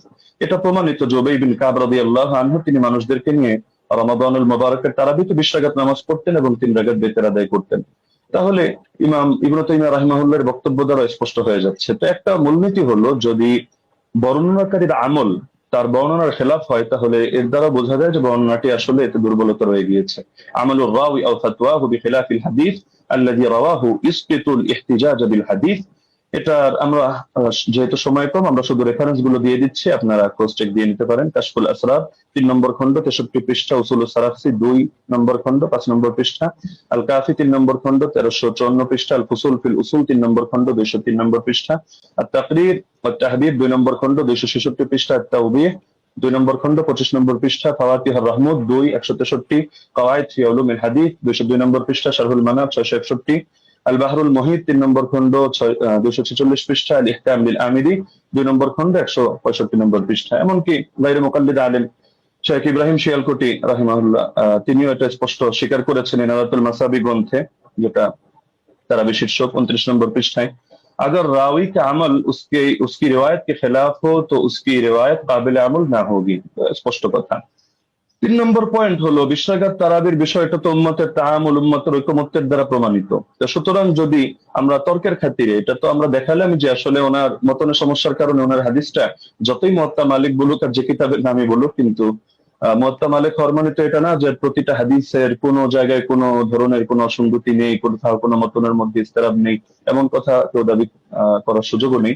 তো যদি কেউ দাবি করেও থাকে যে তিনি একসময় 11 রাকাত আদেশ করেছিলেন তর্কের খাতিরে, মানলেও তো ইমামরা ব্যাখ্যা দিয়ে গিয়েছেন, যেমন ইমাম ইবনে আব্দুল বার মালিক রাহমাতুল্লাহ আলাইহি ব্যাখ্যা দিয়েছেন যে এটা মানসুখ। শুরুতে হয়তো তিনি 11 রাকাতের দিয়েছিলেন, এরপর তিনি 21 রাকাতের কথা বলেছেন। এটা আল ইস্তিযকার 2 নম্বর খণ্ড 68 নম্বর পৃষ্ঠায় আছে। একইভাবে ইমাম বাজি রাহিমাহুল্লাহ তার মন্তব্য একই, আল মুনতাকা 2 নম্বর খণ্ড 208 নম্বর পৃষ্ঠা। ইমাম আদাউই, ইমাম ইবনে হাবিব তারাও বলে গিয়েছেন, যেটা হাশিয়াতুল আদাউই আলা কিফায়াতুত তালিব 1 নম্বর খণ্ড 353 নম্বর পৃষ্ঠার মধ্যে বিদ্যমান আছে। মজার বিষয় হলো এই কারণেই ব্রাদার রাহুল যে মত পোষণ করুক না কেন, 4 মাযহাবের কেউই 8 রাকাত সুন্নাত হওয়ার ফতোয়া প্রদান করেননি। তো যার কারণে 4 মাযহাবের 4 ইমাম যখন আপনারা 20 রাকাতের মতামত দিচ্ছেন, বিশেষ করে ইমাম মালিক থেকে 2টা মত আছে, 20 আছে, 130 আছে, লেকিন এটা তো স্পষ্ট 8-এর কথা কেউ বলছেন না।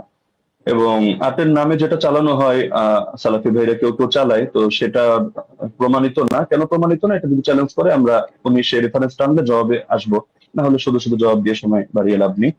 তো মূলনীতি হলো ইমাম ইবনে রাজব হাম্বলি রাহমাতুল্লাহ আলাইহি লিখেছেন তার ফাদলুল ইলমিস সালাফ আলা ইলমিল খালাফ পৃষ্ঠা 83 এর মধ্যে, ফাআম্মা মা তুফিকা আলা তারকিহি ফালা ইয়াজুজু আল আমালু বিহি লিআন্নাহুম মা তারাকুহু ইল্লা আলা ইলমি আন্নাহু লা ইয়ামালু বিহি। ইমামরা যদি একমত হয়ে যায় যে হাদিসটা এটা তরক করা হচ্ছে, অর্থাৎ তারা কেউ এর আগে ফতোয়া দিচ্ছেন না, আমল করছেন না, তাহলে সেটা আসলে মজবুত থাকে না এবং তার মধ্যে বিভিন্ন দুর্বলতা তৈরি হয়ে যায়, সেটা দলিলযোগ্য হয় না। কারণ এটাকেও শাদ বলে। শাদ কখনো সনদের দ্বারাও হয়, কখনো মতনের দ্বারাও হয়। তিনি তার কিতাব শারহুল আলী তিরমিজির মধ্যে 2 নম্বর খণ্ড 624 নম্বর পৃষ্ঠা, এই কিতাবগুলোর নাম তো অবশ্যই ব্রাদার রাহুল শোনার কথা, এই পৃষ্ঠাগুলো পড়েছেন কিনা আমি জানি না, না হলে আপনি প্রয়োজনে এগুলো চেক দিয়ে আপনি মন্তব্য করতে পারেন। যে তিনি লিখেছেন, ওমা হুয়া শাদুল মাতনি কাল আহাদিস আল্লাতী সাহাহাতিল আহাদিস বিখিলাফিহা ওয়া আজমাআত আইম্মাতুল উলামা আলাল কওলি বিগাইরিহা। যে হাদিসের ক্ষেত্রে দেখা যাচ্ছে যে উম্মতের আলেমদের মধ্যেও যারা ইমাম তারা এর বিপরীত ফতোয়া দিচ্ছেন, সেই ক্ষেত্রে সেই হাদিসের মতনকে শাদ হিসাবে বিবেচনা করা হয়। অর্থাৎ শাদ যদি কোনো হাদিসের মতনকে বলা হয় তাও সেটা সহিহ থাকে না। তাহলে দেখা যাচ্ছে যে যদি উনি পয়েন্ট বলেছেন অনেকগুলো এবং গর্বের সাথে বলেছেন, কিন্তু সবগুলো মিলে উনি সনদের আলোচনায় সীমাবদ্ধ থেকেছেন, মতনের আলোচনায় আসেননি। আমরা মতন থেকে কয়েকটা পয়েন্ট দেখালাম, আরো অনেক পয়েন্ট দেখানো সম্ভব, যে উনি যে হাদিসটা দেখিয়েছেন এটা মুস্তারিদ একটা হাদিস। আচ্ছা, এখন প্রাসঙ্গিকভাবে কয়েকটা আলোচনা করে ফেলি যেহেতু হালকা সময় বাকি আছে। তিনি মুরসাল না মুনকাতি এটা নিয়ে একটু জ্ঞান দেওয়ার চেষ্টা করেছেন, যে এটাকে আমি কেন মুরসাল বললাম, মুনকাতি বলা উচিত ছিল। আসলে কোন জায়গায় কোন শব্দ ব্যবহার হবে এটা পরিভাষাগুলো একটু বিস্তরভাবে পড়া লাগে। শুধু একটা তাফসীর মুস্তালাহুল হাদিস পড়েই ইমাম আর ফকিহ হয়ে গেল তো মুশকিল ব্যাপার। যেমন আমি আপনাকে প্রসিদ্ধ কিতাব যেটা আপনারা পড়েন, নুকাত আলা মুকাদ্দিমাত ইবনে সালাহ 1 নম্বর খণ্ড 447 পৃষ্ঠা দেখবেন। একইভাবে আল ইবহাজ 2 নম্বর খণ্ড 339 পৃষ্ঠা দেখবেন। এবং শারহ মুসলিমের মধ্যে নববীও বলেছেন, যে আম্মাল মুরসাল فهو عند الفقهاء والأصوليين والخطيب البغدادي وجماعة من المحدثين من قطع إسناده على أي وجه كان انقطاعه فهو عندهم بمعنى المنقطع। ফকিহদের দৃষ্টিতে, উসুলিয়িনদের দৃষ্টিতে, খতিব বাগদাদের দৃষ্টিতে এবং একদল মুহাদ্দিসদের দৃষ্টিতে মুরসালের সংজ্ঞা হলো যে সনদের মধ্যে যেভাবেই বিচ্ছিন্নতা হোক না কেন, ইনকাতা যেভাবেই হোক না কেন, এটা মাঝেই হোক আর শেষেই হোক, রাসূলের আগেই হোক আর সাহাবীর আগেই হোক, বাস সেটাকেই তারা মুনকাতি হিসেবে বলে থাকেন। তো এটা একটা তাদের ইসতিলাহগত বিষয়। তো সুতরাং এই জিনিসটা মানে মুরসাল বলা উচিত ছিল না, মুনকাতি বলা দরকার ছিল, বিষয়টা এমন না। আচ্ছা, উনি যে নিমাউই রাহিমাহুল্লাহর হাওয়ালা দিলেন আসার সুনান থেকে, উনি আরবি যেহেতু পড়তে পারেন টুকটাক, উনি তো এটা দেখার কথা যে ইমাম নিমাউই রাহিমাহুল্লাহ তিনি শুধু এতটুকুই বলেন নাই যে হাযা মুরসালুন কাওয়ি, যে হাদিসটা মুরসাল, হাদিস শক্তিশালী, বরং যেই মূলনীতিটা আমরা এনেছি ইমাম ইরাকির হাওয়ালায়, যে তাবেঈ যদি সাহাবীর থেকে কোনো ঘটনা বয়ান করে যেটা তার জামানায়ও জারি ছিল, তাহলে সেটাকে বাহ্যিকভাবে মুরসাল ধরা হলেও কিন্তু হুকুমের বিবেচনায় মুত্তাসিল ধরা হয়। আমরা তো আলোচনা করছি শাস্ত্রীয় মূলনীতির আলোকে হুকুম প্রসঙ্গে। তো এই মূলনীতিটা আপনি যে কিতাবের হাওয়ালা দিলেন এবং মজার বিষয় যে স্ক্রিনশট দিলেন, আপনি এটাই যদি ভালো করে দেখেন টিকার মধ্যে খুঁজে পাবেন। তো দেখা যাচ্ছে আপনি একাংশ পরে তাড়াহুড়ো করে রেফারেন্স দিয়ে দিলেন, কিন্তু এটা আপনার নজরের বাইরে চলে গেল, যার কারণে নিমাউইকে আমার বিরুদ্ধে দাঁড় করিয়ে দিলেন। দ্বিতীয়ত দলিল সহ নামাজের মাসাইল কিতাবটাকে আমার বিরুদ্ধে দাঁড় করালেন। তবে মজার বিষয় হলো আপনি এই জিনিসটা খেয়াল করলেন না যে আমি বারবার বলছি যে বাহ্যিকভাবে দেখতে মুনকাতি, সূত্র বিচ্ছিন্ন, তবে আমরা হুকুম নিয়ে আলোচনা করছি যে হুকুমের বিবেচনায়, যেমন মারফুয়ে হুকমি, তো এই শব্দ আপনার শোনার কথা যে অনেক হাদিস এটা মারফু না, মানে আল্লাহ রাসূলের দিকে নিসবত করে সাহাবী বলেন নাই, কিন্তু সাহাবী বলেছেন স্বাভাবিক তার উক্তি হিসাবে।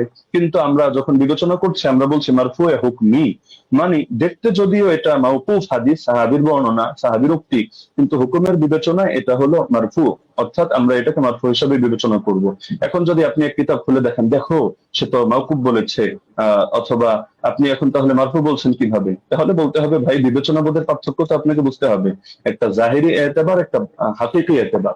জাহিরি বিবেচনায় হাদিসটাকে আপনার মুনকাতি মনে হতে পারে, কিন্তু আপনি শাস্ত্রের কথায় যখন আসবেন, শিরোনামে যেহেতু শাস্ত্রীয় আলোচনা, তো আপনি শাস্ত্র দিয়ে দেখতে হলে আপনি শাস্ত্রের মূলনীতির আলোকিত বিবেচনা করতে হবে, না হলে মূলনীতিকে চ্যালেঞ্জ করেন।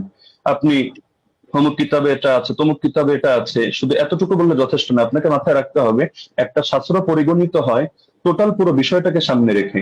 কোরআনের এক আয়াত আর এক আয়াতের তাফসীর হয়, না হলে আপনি এক আয়াত দিয়ে মতকেও বৈধ করে দিতে পারবেন, আর এক আয়াত দিয়ে জিহাদকেও নিষিদ্ধ করে সব জায়গায় সবরের আদেশ দিতে পারবেন, কিন্তু পুরো সামগ্রিক ভান্ডারকে, শাস্ত্রকে সামনে রেখে আপনার সিদ্ধান্তে আসতে হবে। এই জিনিসটা যদি না বোঝেন তাহলে শুধু আবেগী কিছু কথা বলবেন বা একটু ইমোশনাল কিছু লেকচার হবে, লেকিন এর দ্বারা শাস্ত্রীয় কোনো কথা হবে না। তো যেহেতু সারা দেশ এটা দেখছে এবং আলেম ওলামা তালিবুল ইলম সবাই মূল্যায়ন করছে, সুতরাং আমার অনুরোধ থাকবে নেক্সট পর্বে আপনি শাস্ত্রীয় আলোকে এই মূলনীতিগুলো চ্যালেঞ্জ করেন। ধন্যবাদ, জাযাকাল্লাহ। আমি কারেক্ট টাইম শেষ করলাম। জি, মোহতরম আলী হাসান ওসমান, আপনাকে অনেক অনেক ধন্যবাদ। আমি আরেকটি জিনিস আপনাদেরকে মনে করিয়ে দিতে চাই যে আপনাদের জন্য আমাদের পক্ষ থেকে 2 মিনিট সময় ছিল বা আছে। আরেকটি খণ্ডন পর্ব আছে, আপনারা চাইলে 2 মিনিট আপনারা ব্যবহার করতে পারেন। আমি দ্বিতীয় খণ্ডন পর্বটি যাচ্ছি এবং এই খণ্ডন পর্বর পরেই আমাদের কোনো খণ্ডন পর্ব থাকছে না, এটাই লাস্ট। আমি প্রথমে চলে যাব ব্রাদার রাহুল হোসেন আপনার কাছে, এবং আপনি বললে আমি টাইমটা শুরু করে দেব। একটা স্লাইড পাঠিয়েছি, স্লাইড 8 লেখা আছে, 8 লেখা আছে, দেখেন। জি, পেয়েছি। জি, স্ক্রিনে নিয়ে আসতে হবে। আচ্ছা, সময় স্টার্ট নাও। জি, সো বিসমিল্লাহ। সম্মানিত দর্শক মন্ডলী, উস্তাদজি যেটা শেষ করছেন সেটা দিয়ে শুরু করবো। উনি বললেন যে পালে ওসুলকে চ্যালেঞ্জ করতে।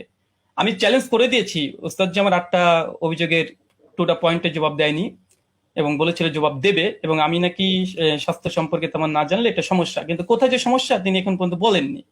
এটা একটা কেমন হয়ে গেল। উস্তাদজিকে আবার বলে দিয়ে ওসুলকে চ্যালেঞ্জ করেছি, একটু শুনবেন। আমি আপনাকে বলেছিলাম যে হাদিস সহিহ হওয়ার জন্য ইজমাই ওসুল হচ্ছে 5খানা শর্ত লাগবে। প্রথম হচ্ছে মুত্তাসিল হওয়া, সনদের মধ্যে শক্তিশালী হওয়া, সনদের মধ্যে বিচ্ছিন্ন যেন না হয়, এবং দেখানো হয়েছে যে সনদের মধ্যে বিচ্ছিন্নতা আছে। ইয়াহি সাইদ আল কাত্তান উমর বিন খাত্তাবের যুগ পান নাই। এটা হুকমান মারফু বা আপনি যতই প্রমাণ করার চেষ্টা করেন না কেন, কোনোভাবেই এটা প্রমাণ করা সম্ভব নয় যে সনদের মধ্যে ইনকিতা ঘটেনি, যেটা আমি দেবন্দি হানাফি বেল কিতাব থেকে দেখিয়েছি। 2 নম্বর বিষয়, এখানে তিনি আমাকে যে কথাটা আবার বলতে চাইলেন সেটা হাদিস সাজ হওয়া, এবং এর সঙ্গে সঙ্গে বললেন দেখেন 8 টাকাতে তারাবি যেটা দাদা রাহুল পেশ করেছেন সেটা মুয়াত্তা মালিক থেকে, আর মুয়াত্তা মালিকের সনদের রাবিদের মধ্যে কোনো সমস্যা নেই। তবে মতন নিয়ে দাদা রাহুল কোনো কথা বলেনি। অভিযোগ করে তো দেখেন, অভিযোগ করলে তো জবাব দো, আপনি তো অভিযোগটা করেননি, বরং দ্বিতীয় পর্বে এসে অনেকগুলো 1 ডজন দলিল আপনি এখানে পেশ করেছেন। এটা একটা মানে কোয়ালিটি আছে, যে শেষ পর্বে একসঙ্গে অনেকগুলো দিয়ে দেবো যেন আর সময় না পাওয়া যায়, এটা আমরাও বুঝি। চলেন আপনার সেটার জবাব দিয়ে দিই। উনি বললেন যে মোহাম্মদ বিন ইউসুফ থেকে 3 জন, সাইদ বিন ইয়াজিদ থেকে টোটাল 6 জন হাদিস বর্ণনা করেছে তারাবির 20 রাকাতের টোটাল তারাবি রাকাত সংখ্যার উপরে। তার মধ্যে মোহাম্মদ বিন ইউসুফ একজন, যিনি 3 জন হাদিস বর্ণনা করেছে মোহাম্মদ বিন ইউসুফ থেকে। এক ইমাম মালিক, যিনি 11 রাকাতের কথা বলেছে, যেটা আমার দলিল দেখিয়েছি, উনি বলেন মোহাম্মদ বিন ইবনে ইসাহাক উনি 13 রাকাত, আর দাউদ বিন কায়েস তিনি 21 রাকাত। অতএব এখানে ইজতিরাব ঘটেছে। বাহ, চমৎকার। উস্তাদজিকে বলবো আর একটু পড়াশোনা করতে হবে। শুধু মোহাম্মদ বিন ইউসুফ থেকে মাত্র 3 জন নয়, টোটাল ব্যবহার করেছে 8 জন হাদিস। আপনার সামনে স্ক্রিন দেখতে পাচ্ছেন। ইয়াইয়া সাইদ আল কাত্তানের মতো মুহাদ্দিস, আপনি যার কথা বলেন, উনিও ব্যবহার করেছেন। উনি মোহাম্মদ বিন ইউসুফ থেকে 11 রাকাতের কথা আদেশ করেছেন, যেটা মুসনাদ ইবনে আবি শাইবাতে রিওয়াত স্পষ্ট সেই সঙ্গে প্রমাণ আছে। যদি সম্ভব হয় একটা কিলো কাল করে দেখাবেন, আমি স্ক্রিন নিয়ে আসছি। 2, ইমাম মালিক তো দেখলেন একটু আগে, ইসমাইল বিন জাফর তিনিও বর্ণনা করেছেন 4, ওসমান ইবনে যায়েদ আল লাইসি তিনিও বর্ণনা করেছেন 11 রাকাত, ইসমাইল বিন উমাইয়া তিনিও 11 রাকাত, আব্দুল আজিজ বিন মুহাম্মদ তিনিও 11 রাকাত। টোটাল মোহাম্মদ বিন ইউসুফের 8 জন শাগির্দ। পয়েন্ট টু বি নোটেড, ভালোভাবে দেখেন, গেম ঘুরে যাবে এখান থেকে। মোহাম্মদ বিন ইউসুফের টোটাল 8 জন শাগির্দ তারাবির রাকাত বর্ণনা করেছে। তার মধ্যে 5 জন বাবার বর্ণনা করছে 11 রাকাত। শুধুমাত্র মোহাম্মদ বিন ইউসুফ আর দাউদ বিন কায়েস তারা বলছে কেউ 13 রাকাত, কেউ হচ্ছে 21 রাকাত। চলেন জবাব দেখেন। মোহাম্মদ বিন ইসহাক তিনি কি বলছেন? 21 রাকাত নাকি বর্ণনা করেছে। মোহাম্মদ বিন ইসহাক কে?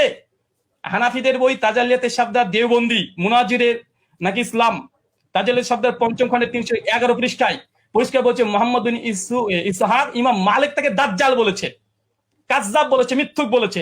হানাফিদের নিকটে মোহাম্মদ বিন ইসহাক তিনি কাযযাব, মিথ্যুক, মানে তাদের উসুল দিয়ে হাদিস জাল পর্যন্ত বলা যায়। কেন? সন্দেহ মতে এই মোহাম্মদ বিন ইসহাক যিনি আছেন ইনি কাযযাব, যিনি 21 রাকাত বর্ণনা করেছে মোহাম্মদ বিন ইউসুফ থেকে। তাই মোহাম্মদ বিন ইউসুফের 5 জন শাগির্দ বলছে 11 রাকাত, আর একজন কাযযাব রাবি দেওবন্দীদের দাবি অনুযায়ী তিনি বলছেন যে না 13 রাকাত। অতএব এই হাদিস সহিহ নয়, এটা হানাফিদের উসুল দ্বারা প্রমাণিত। চলেন এটা যদি সন্তুষ্ট না হয়, দলিল সহ নামাজের মাসাইল 144 নম্বর পৃষ্ঠাতে মাওলানা আব্দুল মতিন সাহেব তিনিও এখানে এই 21 রাকাতে বর্ণনাকারী যিনি আছেন তার নাম মোহাম্মদ ইবনে ইসহাককে জয়ীফ এবং দুর্বল বলছে। স্ক্রিন আপনার সামনে লক্ষ্য করেন। 3 নাম্বার, জাস্টিস তাকি উসমানী একটা উসুল দিয়েছে, আলহামদুলিল্লাহ উসুল দিয়েছে। উসুলকে চ্যালেঞ্জ করেন, তাকি উসমানীর উসুলকে চ্যালেঞ্জ করেন। কি বলছে দেখেন, দারসে তিনি 2 খণ্ডের 93 পৃষ্ঠা। তিনি বলছেন মোহাম্মদ ইবনে ইসহাক রাহিমাহুল্লাহ মাকহুলের ছাত্র, তার সম্পর্কে পেছনে বলা হয়েছে যে তার একক বর্ণনা সন্দেহযুক্ত। তার মানে মোহাম্মদ বিন ইউসুফ যদি একাকী কোনো রিয়াত বর্ণনা করে সেটা সন্দেহযুক্ত। আর তাজালিয়াতে শাবদারে বলছে মোহাম্মদ বিন ইসহাক হচ্ছে কাযযাব, যিনি 21 রাকাতে বর্ণনা করেছে। তাই ইমাম মালিক যে 11 রাকাতে বর্ণনা করেছে এটাই সহিহ, বরং মোহাম্মদ বিন ইসহাকের 13 রাকাতে বর্ণনা এটাই জয়ীফ। কোথা থেকে কি দিয়ে দিয়েছে চলেন। এরপর কি বলছেন, দাউদ বিন কায়েসের হাদিস দিয়ে তিনি ইজতিরাবের দাবি করেছে। ওই উস্তাদজিকে আমি প্রথম পর্বে চ্যালেঞ্জ করেছিলাম যে ইজতিরাবের সংজ্ঞা কি পেশ করবেন, আর সেই সংজ্ঞাকে সামনে রেখে এই হাদিসকে আপনাকে ইজতিরাব দাবি করতে হবে। কারণ ইজতিরাবের একটা সংজ্ঞার মধ্যে এটাও পড়ে যে দুটো হাদিস সেম সমপরিমাণের সহিহ হতে হবে, চেন অফ ন্যারেশন। মুয়াত্তা মালিকের যে গোল্ডেন চেন সিলসিলাতুল জাহাব, একটা দলিল পেশ করেন আলহামদুলিল্লাহ, এখন মতো আসবে না। আমার তো উস্তাদজি প্রথম থেকে তিনি মুনকাতে হাদিস জয়ীফ মুনকাতে দলিল পেশ করছে, একটা মুত্তাসিল পারছেন না। মুয়াত্তা মালিকের মতো একটা দলিল দিতে পারছেন না। উস্তাদজি 15-30 মিনিট শেষ হয়ে গেল, মাত্র 15টা মিনিট আছে। একটা মুয়াত্তা মালিকের মতো গোল্ডেন চেন বারবার এই মুনকাতে সনদ দিয়ে দিচ্ছেন। চলেন তারপর দেখেন দাউদ বিন কায়েসের এখানে বলছে কি যে দাউদ বিন কায়েসের ইহদা শিরিন যে এখানে 21 রাকাতে বর্ণনা আছে। হ্যাঁ আছে। দাউদ বিন কায়েসের এই হাদিস শুধু দাউদ বিন কায়েস একা এক জায়গায় বর্ণনা করেনি, এবং দাউদ বিন কায়েস এই হাদিস আরেকজন শাগির্দ, দেখেন একই সনদ, এর ইমাম ফারাবির কিতাবুস সিয়াম 175 নম্বর হাদিস। এই 175 নম্বর হাদিসে ওমর বিন খাত্তাব তারাবি জামাত করেছে, এখানে রাকাতের সংখ্যা উল্লেখ নেই।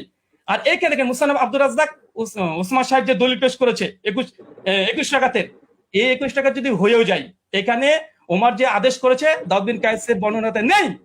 কিসের ইস্তেরাব? দাউদ বিন কায়েসের রিওয়াতে এখানে যে আদেশ করেছে, নির্দেশ দিয়েছে ওমর নাই। ওমরের জমানায় পড়তো, কে পড়তো, কারা পড়তো, কে আদেশ করেছে, ওমর কি তাকে নির্দেশ করেছে? কিচ্ছু নাই। তাই ইস্তেরাব হওয়ার জন্য মতনের মোটামুটি সরাসরি কন্ট্রাডিকশন থাকতে হয়, অথবা দুটো মতন এমন সনদ এমন শক্তিশালী পর্যায়ের যেগুলো তাকবির দেওয়া সম্ভব নয়। এখানে 21 রাকাতে যে দাউদ বিন কায়েসের 2 জন এক জায়গাতে তিনি বর্ণনা করছেন, কোন রাকাত সংখ্যা তিনি বর্ণনা করছেন না। তাই এই দাউদ বিন কায়েসের 21 রাকাতের হাদিস দিয়ে তারপর যদি ধরেনি ফর সেক অফ আর্গুমেন্ট দাউদ বিন কায়েসের হাদিসে ওমর আদেশ দিয়েছেন নাই, তাই এই হাদিসকে সামনে রেখে মুয়াত্তা মালিকের হাদিসকে ইস্তিরাব দাবি করা এটা বেলপাক লেখাকের কি। আর 2 নাম্বার, ইবনে ইসহাকের যে 21 রাকাতে বর্ণনা, ইবনে ইসহাকের ওই রিওয়াতে ইবনে ইসহাককে সরাসরি দেওবন্দীরা কাযযাব বলছে, দাজ্জাল বলছে ইমাম মালিকের কল নকল করে, তার দলিল দেওয়া মানে গাছে কাঁঠাল গোপে তেল। তাই দুটো জয়ীফ দলিল দিয়ে মুয়াত্তা মালিকের মতো গোল্ডেন চেন সিলসিলাতে জাহাবের পুরো অভিযোগ আপত্তি করা সনদ এবং মতনে পড়ে, এটা খুব হাস্যকর উস্তাদজি। এটা আপনার কাছে অন্তত হাদিস শাস্ত্রবিদ, আপনি হাদিস পড়ান শুনেছে একটা বক্তৃতাতে, কিন্তু এরকম করবেন আজকে আমি এটা ভাবতে পারিনি। আর তৃতীয়, যদিও সঞ্চালক আজকে দৃষ্টি কেমন দিয়েছে জানি না, আজকে আমাদের আলোচনাতে ছিল যে তিনি কোনো ফাতোয়া ফারাজ তুলবেন না, তিনি ওসাইমিনের ফতোয়া নিয়ে এসেছেন, ইবনে তাইমিয়ার ফতোয়া নিয়ে এসেছেন, ইবনে আব্দুল বারের ফতোয়া নিয়ে এসেছেন, স্যার মাজাহের ফতোয়া নিয়ে এসেছেন, ফাঁকা মাঠে গোল দিতে চেয়েছেন, এখানে থামানো হয়নি। যদি এরকমই হয় আমরা দোল দিতে পারি, চলে সামনে আসছে। আচ্ছা, তার মানে বোঝা গেল মোহাম্মদ বিন ইসহাকের ওই রেবাত 3 জন নাই, ইস্তাদজি 8 জন, 5 জন বলেছে 11 রাকাত আর 2 জন বলেছে 13-21, আর দুটো হাদিসই জয়ীফ হানাফি দেবন্দীদের উসুল অনুযায়ী। তাই ওটা দিয়ে ইস্তেরাব দাবি করা বেল পাকলে কাকের কি এরকম হয়ে যায়। আচ্ছা, ওস্তাদজির অভিযোগ ভিত্তিহীন প্রমাণ হয়ে গেছে। প্রথম কথা, 8 টাকাতে তারবি আলহামদুলিল্লাহ, ওটা না মতনি জয়ীফ না মতন না ইস্তেরাব, কোনো কিছু নেই। এবং চ্যালেঞ্জ করেছিলাম যে মানে বিগত দিনে 1284 হিজরির পূর্বে দেবন্দী মাদ্রাসা প্রতিষ্ঠা হওয়ার আগে কোন মুহাদ্দিস হাদিসটাকে ইস্তেরাব দাবি করে বাতিল করেছে, প্রমাণ দিতে পারেনি। 8টা প্রশ্ন ছিল। আচ্ছা, 20 রাকাত ইতিহাস বললেন, যখন 20 রাকাতের ইতিহাস, 20 প্রথমে হয়তো 11 রাকাত তারাবির আদেশ করেছিল ওমর বিন খাত্তাব, পরে হয়তো 20 রাকাত করেছে। তারপরে তিনি স্বীকার করে নিয়েছেন অর্ধেক যে ওমর বিন খাত্তাব 11 রাকাতের আদেশ করেছিলেন। আলহামদুলিল্লাহ। অনেকে বলে যে ছিলই না, কোনোদিনই ছিল না। 1984-তে প্রথম দাবি। দলিল নামাজের মাসালে কি বলছে দেখেন, ওমর বিন খাত্তাব 11 রাকাত তারাবির আদেশ করেছে, পরবর্তী সময় মানুষেরা 20 রাকাত পড়েছে, উমরের আদেশে পড়েছে, দেখাতে পারবেন ইনশাআল্লাহ। দেখা দলিল নামাজের মাসালেও তো আছে, ইমাম বাইহাকির ওই কলটা নকল করেছে, যেটা উস্তাদজি ওমর বিন খাত্তাব 11 রাকাতের আদেশ করেছিলেন, কিন্তু পরবর্তী সময়ে কিরাত ভারী হওয়ার কারণে তার রাকাত সংখ্যাকে বাড়িয়ে দিলেন, কিরাতকে কমিয়ে দিলেন। তো মানুষজন, জনগণ, তারা উমরের আদেশে নয়, উমরের আদেশে নয়, কে বা কারা, তারা 20 রাকাত চালু করেছিল উমরের জামানায়, কিন্তু উমরের আদেশে নাই। উমরের আদেশে কত রাকাত? বর্তমানে 11 রাকাত, স্পষ্ট প্রমাণ। এখানে দেখেন মালিকি মাযহাবের ইমাম হাবিব মালিকি দলিল নামাজের মাসাল থেকে দেখাচ্ছে যেন একটু পুষ্টিকর বেশি হয় তথ্যগুলো। কি বলছে দেখেন, যে প্রথমে 11 রাকাতই ছিল, মানে উমরের আদেশ 11 রাকাতই ছিল, কিন্তু তারা কিরাত লম্বা করতেন, ফলে ভারী ঠেকতো। পরে তারা রাকাত সংখ্যা বাড়ালেন, মানে উমরের আদেশে নয়, জনগণ এমনি বাড়িয়েছে, রাকাত বাড়িয়ে দিয়েছে, কিরাত ছোট করে দিয়েছে, তাই ওটা বাতিল। তিনি বললেন যে ইমাম মালিক ছাড়া নাকি করেনি। এটা আপনি দেখেন যে ইমাম মালিক ছাড়া কতজন করেছে। ইমাম মালিক ছাড়া টোটাল 7 জন বর্ণনা করেছে। এখানে আমাদের স্ক্রিন আপনারা দেখতে পাচ্ছেন। ওই দাবিটা ওসমান সাহেবের একটু হাদিসের মতন সম্পর্কে অজ্ঞতাই আছে বলবো।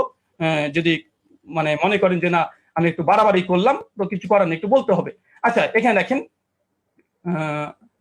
আচ্ছা, ইমাম মালিক 11 রাকাত গ্রহণ করেনি, এটা খুব জোর দিয়েছে, যদি আজকে বিষয়ের সঙ্গে সম্পৃক্ত না। আজকের বিষয় উমর কত রাকাত তারাবির আদেশ করেছে, ওস্তাদজি মুনকাতে দলিল দিয়েছে, মুনতাসিল দিতে পারেন আলহামদুলিল্লাহ। আমরা একদম chain of narration golden chain দিয়েছি। আচ্ছা, ইমাম মালিক 11 রাকাতের আদেশ করেনি, চলেন দেখেন, এটা কিতাব সালাতুত তাহাজ্জুদ, এটা আব্দুল হক আন্দলুসি রাহিমাহুল্লাহর গ্রন্থ। ইমাম মালিকের শাগরেদ, ছাত্র, তার বলছে, কি বলছে দেখেন, এখানে বলছে কলা শাহ বিন আব্দুল আজিজ আন মালিক, মানে ইমাম মালিকের ছাত্র, তিনি রিওয়ায়াত করছেন। কি বলছেন? আল্লাজি আখতারা বিহা, ইমাম মালিক যেটাকে গ্রহণ করেছে, এখতিয়ার করেছে, কি করেছে? বিহি নাফসি, ইমাম মালিক নিজের জন্য কত রাকাত তিনি করেছেন। তারপর তিনি বলছেন দেখেন, ফি কিয়ামে রমাজান হুয়াল লাজি জামা, ইমাম মালিক উমর বিন খাত্তাব যার করে জমা করেছে উমর বিন খাত্তাব, সেটা হচ্ছে ইহিদা আশারাতা রাকাতান ওয়া হুয়া সালাতে রাসূলুল্লাহ সাল্লাল্লাহু আলাইহি ওয়াসাল্লাম। এখানে ইমাম মালিকের কথা নকল করছে, সঙ্গে ইমাম মালিকের ছাত্র। আমি এখানে ইমাম মালিকের ছাত্র ডাইরেক্ট কল, তিনি বলছেন যে ইমাম মালিক যেটা গ্রহণ করেছিলেন সেটা হচ্ছে 11 রাকাত, যেটা ছিল রাসূলুল্লাহ সালাত এবং ওমর বিন খাত্তাব যার পরে জমা করেছে, প্রথম কল। দ্বিতীয় দেখুন, এখানে হচ্ছে ইবনে কাসিমের একটা কলমে নকল করে গেছি। ইবনে কাসিম তিনি মালিক থেকে বর্ণনা করছে যে ওমরের জামানায় 36 রাকাত পড়া হতো, 36 রাকাত পড়া হতো, কিন্তু ইমাম মালিক কত গ্রহণ করেছে দেখেন, শেষে লাল দিয়ে দাগানো আছে।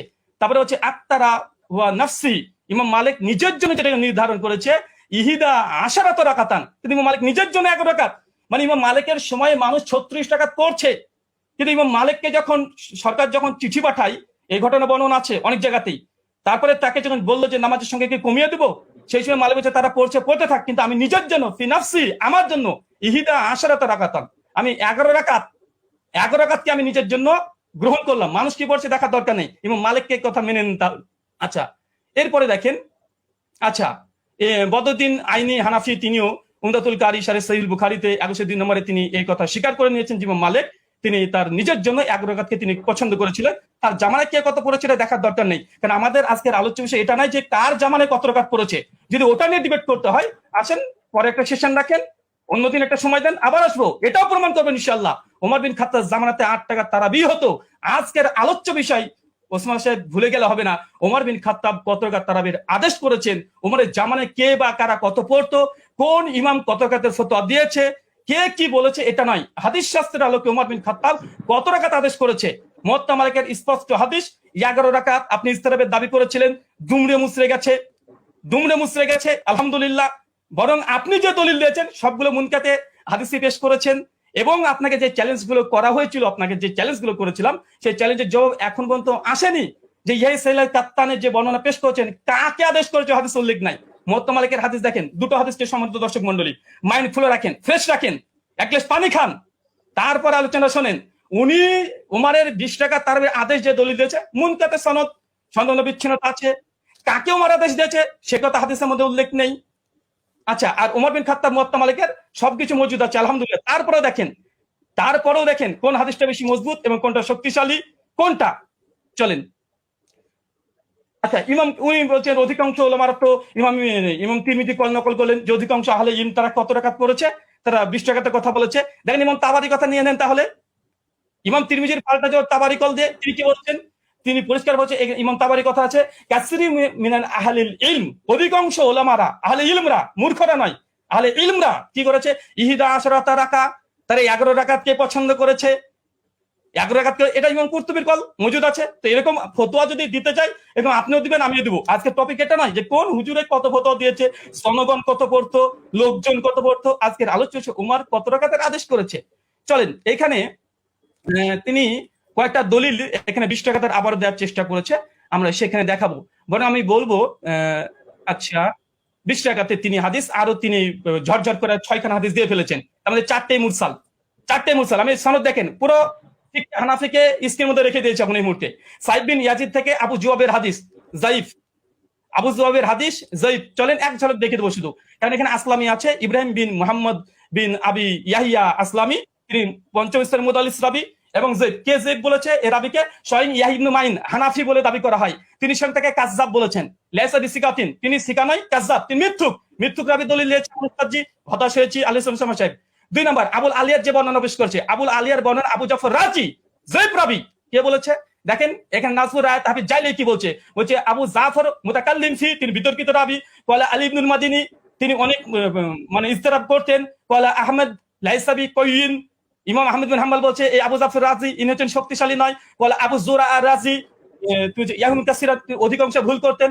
হাফেজ জাইলাই হানাফি, তিনি বলছেন আবুল আলিয়ার হাদিসের যে রাবি আবু জাফর, ইনি জয়ীফ রাবি, মুতাকাল্লিম ফি, বিতর্কিত রাবি দলিল দিচ্ছেন মুয়াত্তা মালিকের সামনে। অবাক। দেখেন ইমাম আহমেদ বলছে মুস্তারিবুল হাদিস আবু জাফর রাজিকে।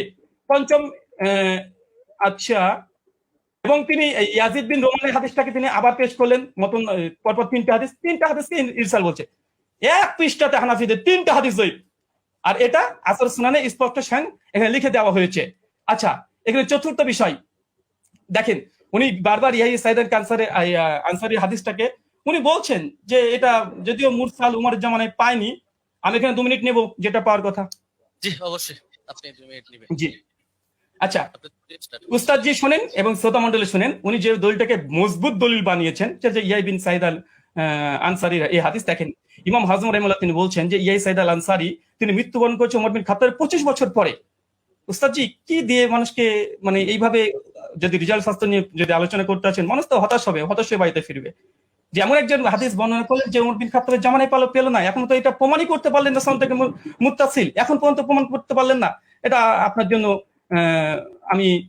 এবং উনি বলেন যে ওসুলকে নাকি চ্যালেঞ্জ করিনি, ওসুলকে চ্যালেঞ্জ করেছি। 2-4টে মুস্তালাহুল হাদিস, মানে এই গোটা আলোচনার সারমর্ম এটাই হয়ে যাচ্ছে যে এখন মুরসাল হাদিস দলিল কি দলিল না। আরে যদি তর্কের ক্ষেত্রে ধরে নি মুরসাল হাদিস দলিল, মুয়াত্তা মালিকের মতো গোল্ডেন চেনের সঙ্গে টেক্কা দিতে পারে, ধরেও নি ফর সেক অফ আর্গুমেন্ট, কোথায় কি যে ধরেও নি।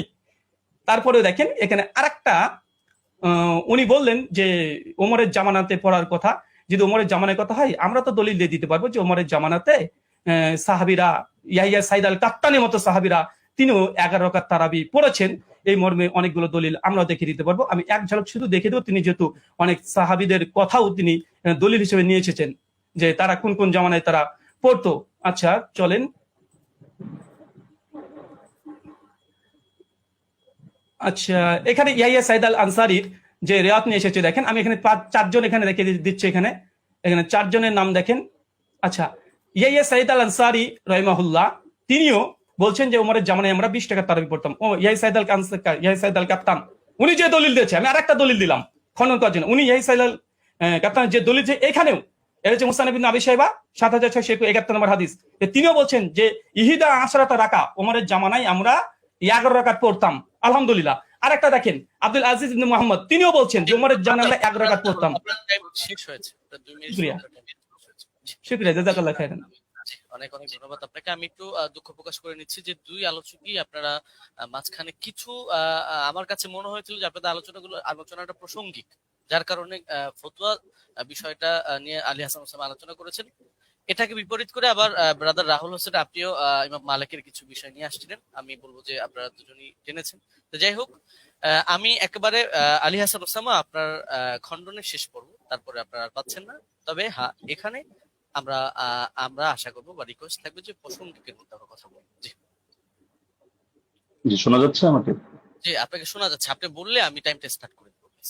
হ্যাঁ, শুরু করেন। জি, ওকে, 9 সেকেন্ড, 10 সেকেন্ড। হামিদান ওয়া মুসাল্লিয়ান ওয়া মুসাল্লিমা আম্মা বাদ। ব্রাদার রাহুল ভাইয়ের ব্যাপারে আমি একটা হতাশা প্রকাশ করছি। এই লিখিত সাজানো গোছানো ফরম্যাট দিয়ে আমার কথাগুলো খণ্ডন করতে চাইলে সবচাইতে বড় যে ঝামেলাটা আপনি করেছেন, আমি কথা বলি 50টা আর আপনি লিখিত ফরম্যাট থেকে সেই আগে চর্বিত চর্বণ যা সাজিয়ে রেখেছেন এবং 3 বছর থেকে বয়ানও যা বলছেন ওই সেগুলোই টেনে টেনে আপনি শুধু আগের কথাগুলোই করেন, অথচ অধিকাংশ পয়েন্ট আপনি কি বোঝেনই না, না ইচ্ছাকৃত এড়িয়ে চলেন, আমি ধরতে পারি না। দ্বিতীয় বিষয় হলো, আপনি বলেন আমি ফতোয়াটা নিচ্ছি, আমি কোনো প্রসঙ্গে ফতোয়াটা নিইনি, আমি উসুল বোঝানোর জন্য উদাহরণ দিয়েছি।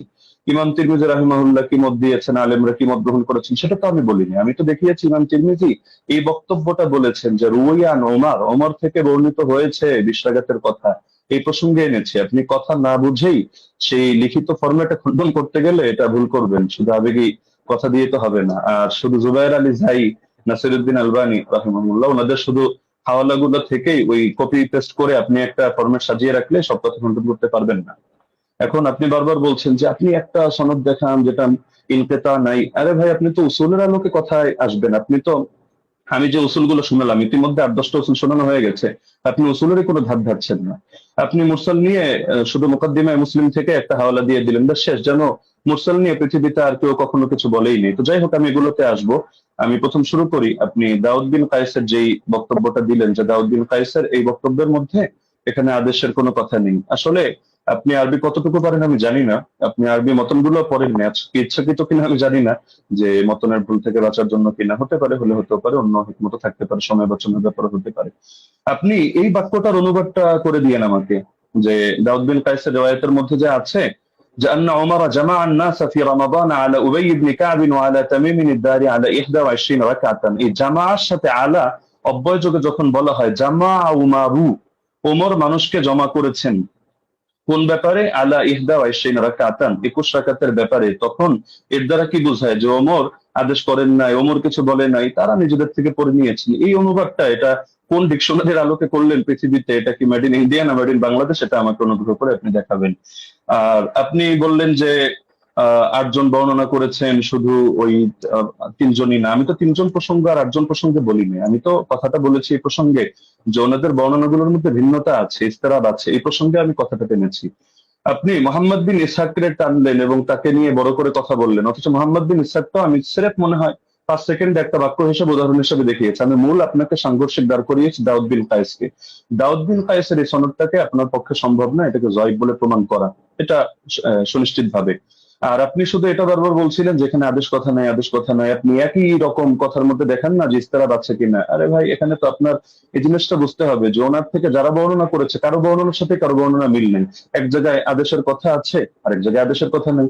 এক জায়গায় আমলের কথা আছে, আরেক জায়গায় আবার আমলের কথা নেই, শুধু আদেশের কথা। এখন আদেশ নিয়ে আপনি 8টা কেন, আদেশ নিয়ে শুধু দুটোই দেখতে পারবেন। ইমাম মালিকের যে সনদটা আনলেন সেখানে ইমাম মালিক রহমতুল্লাহ আলী তার সনদের মধ্যে আছে যে তিনি আদেশ দিয়েছেন, আর দাউদ বিন কায়েসের মধ্যে আছে যে আদেশ দিয়েছেন। কিন্তু এখন দাউদ বিন কায়েসের এই সনদের মধ্যে জামা আলা এটা যোগ করলে অর্থ এটাই দাঁড়ায় যে ওমর মানুষকে 21 রাকাতের ব্যাপারে একত্রিত করেছেন।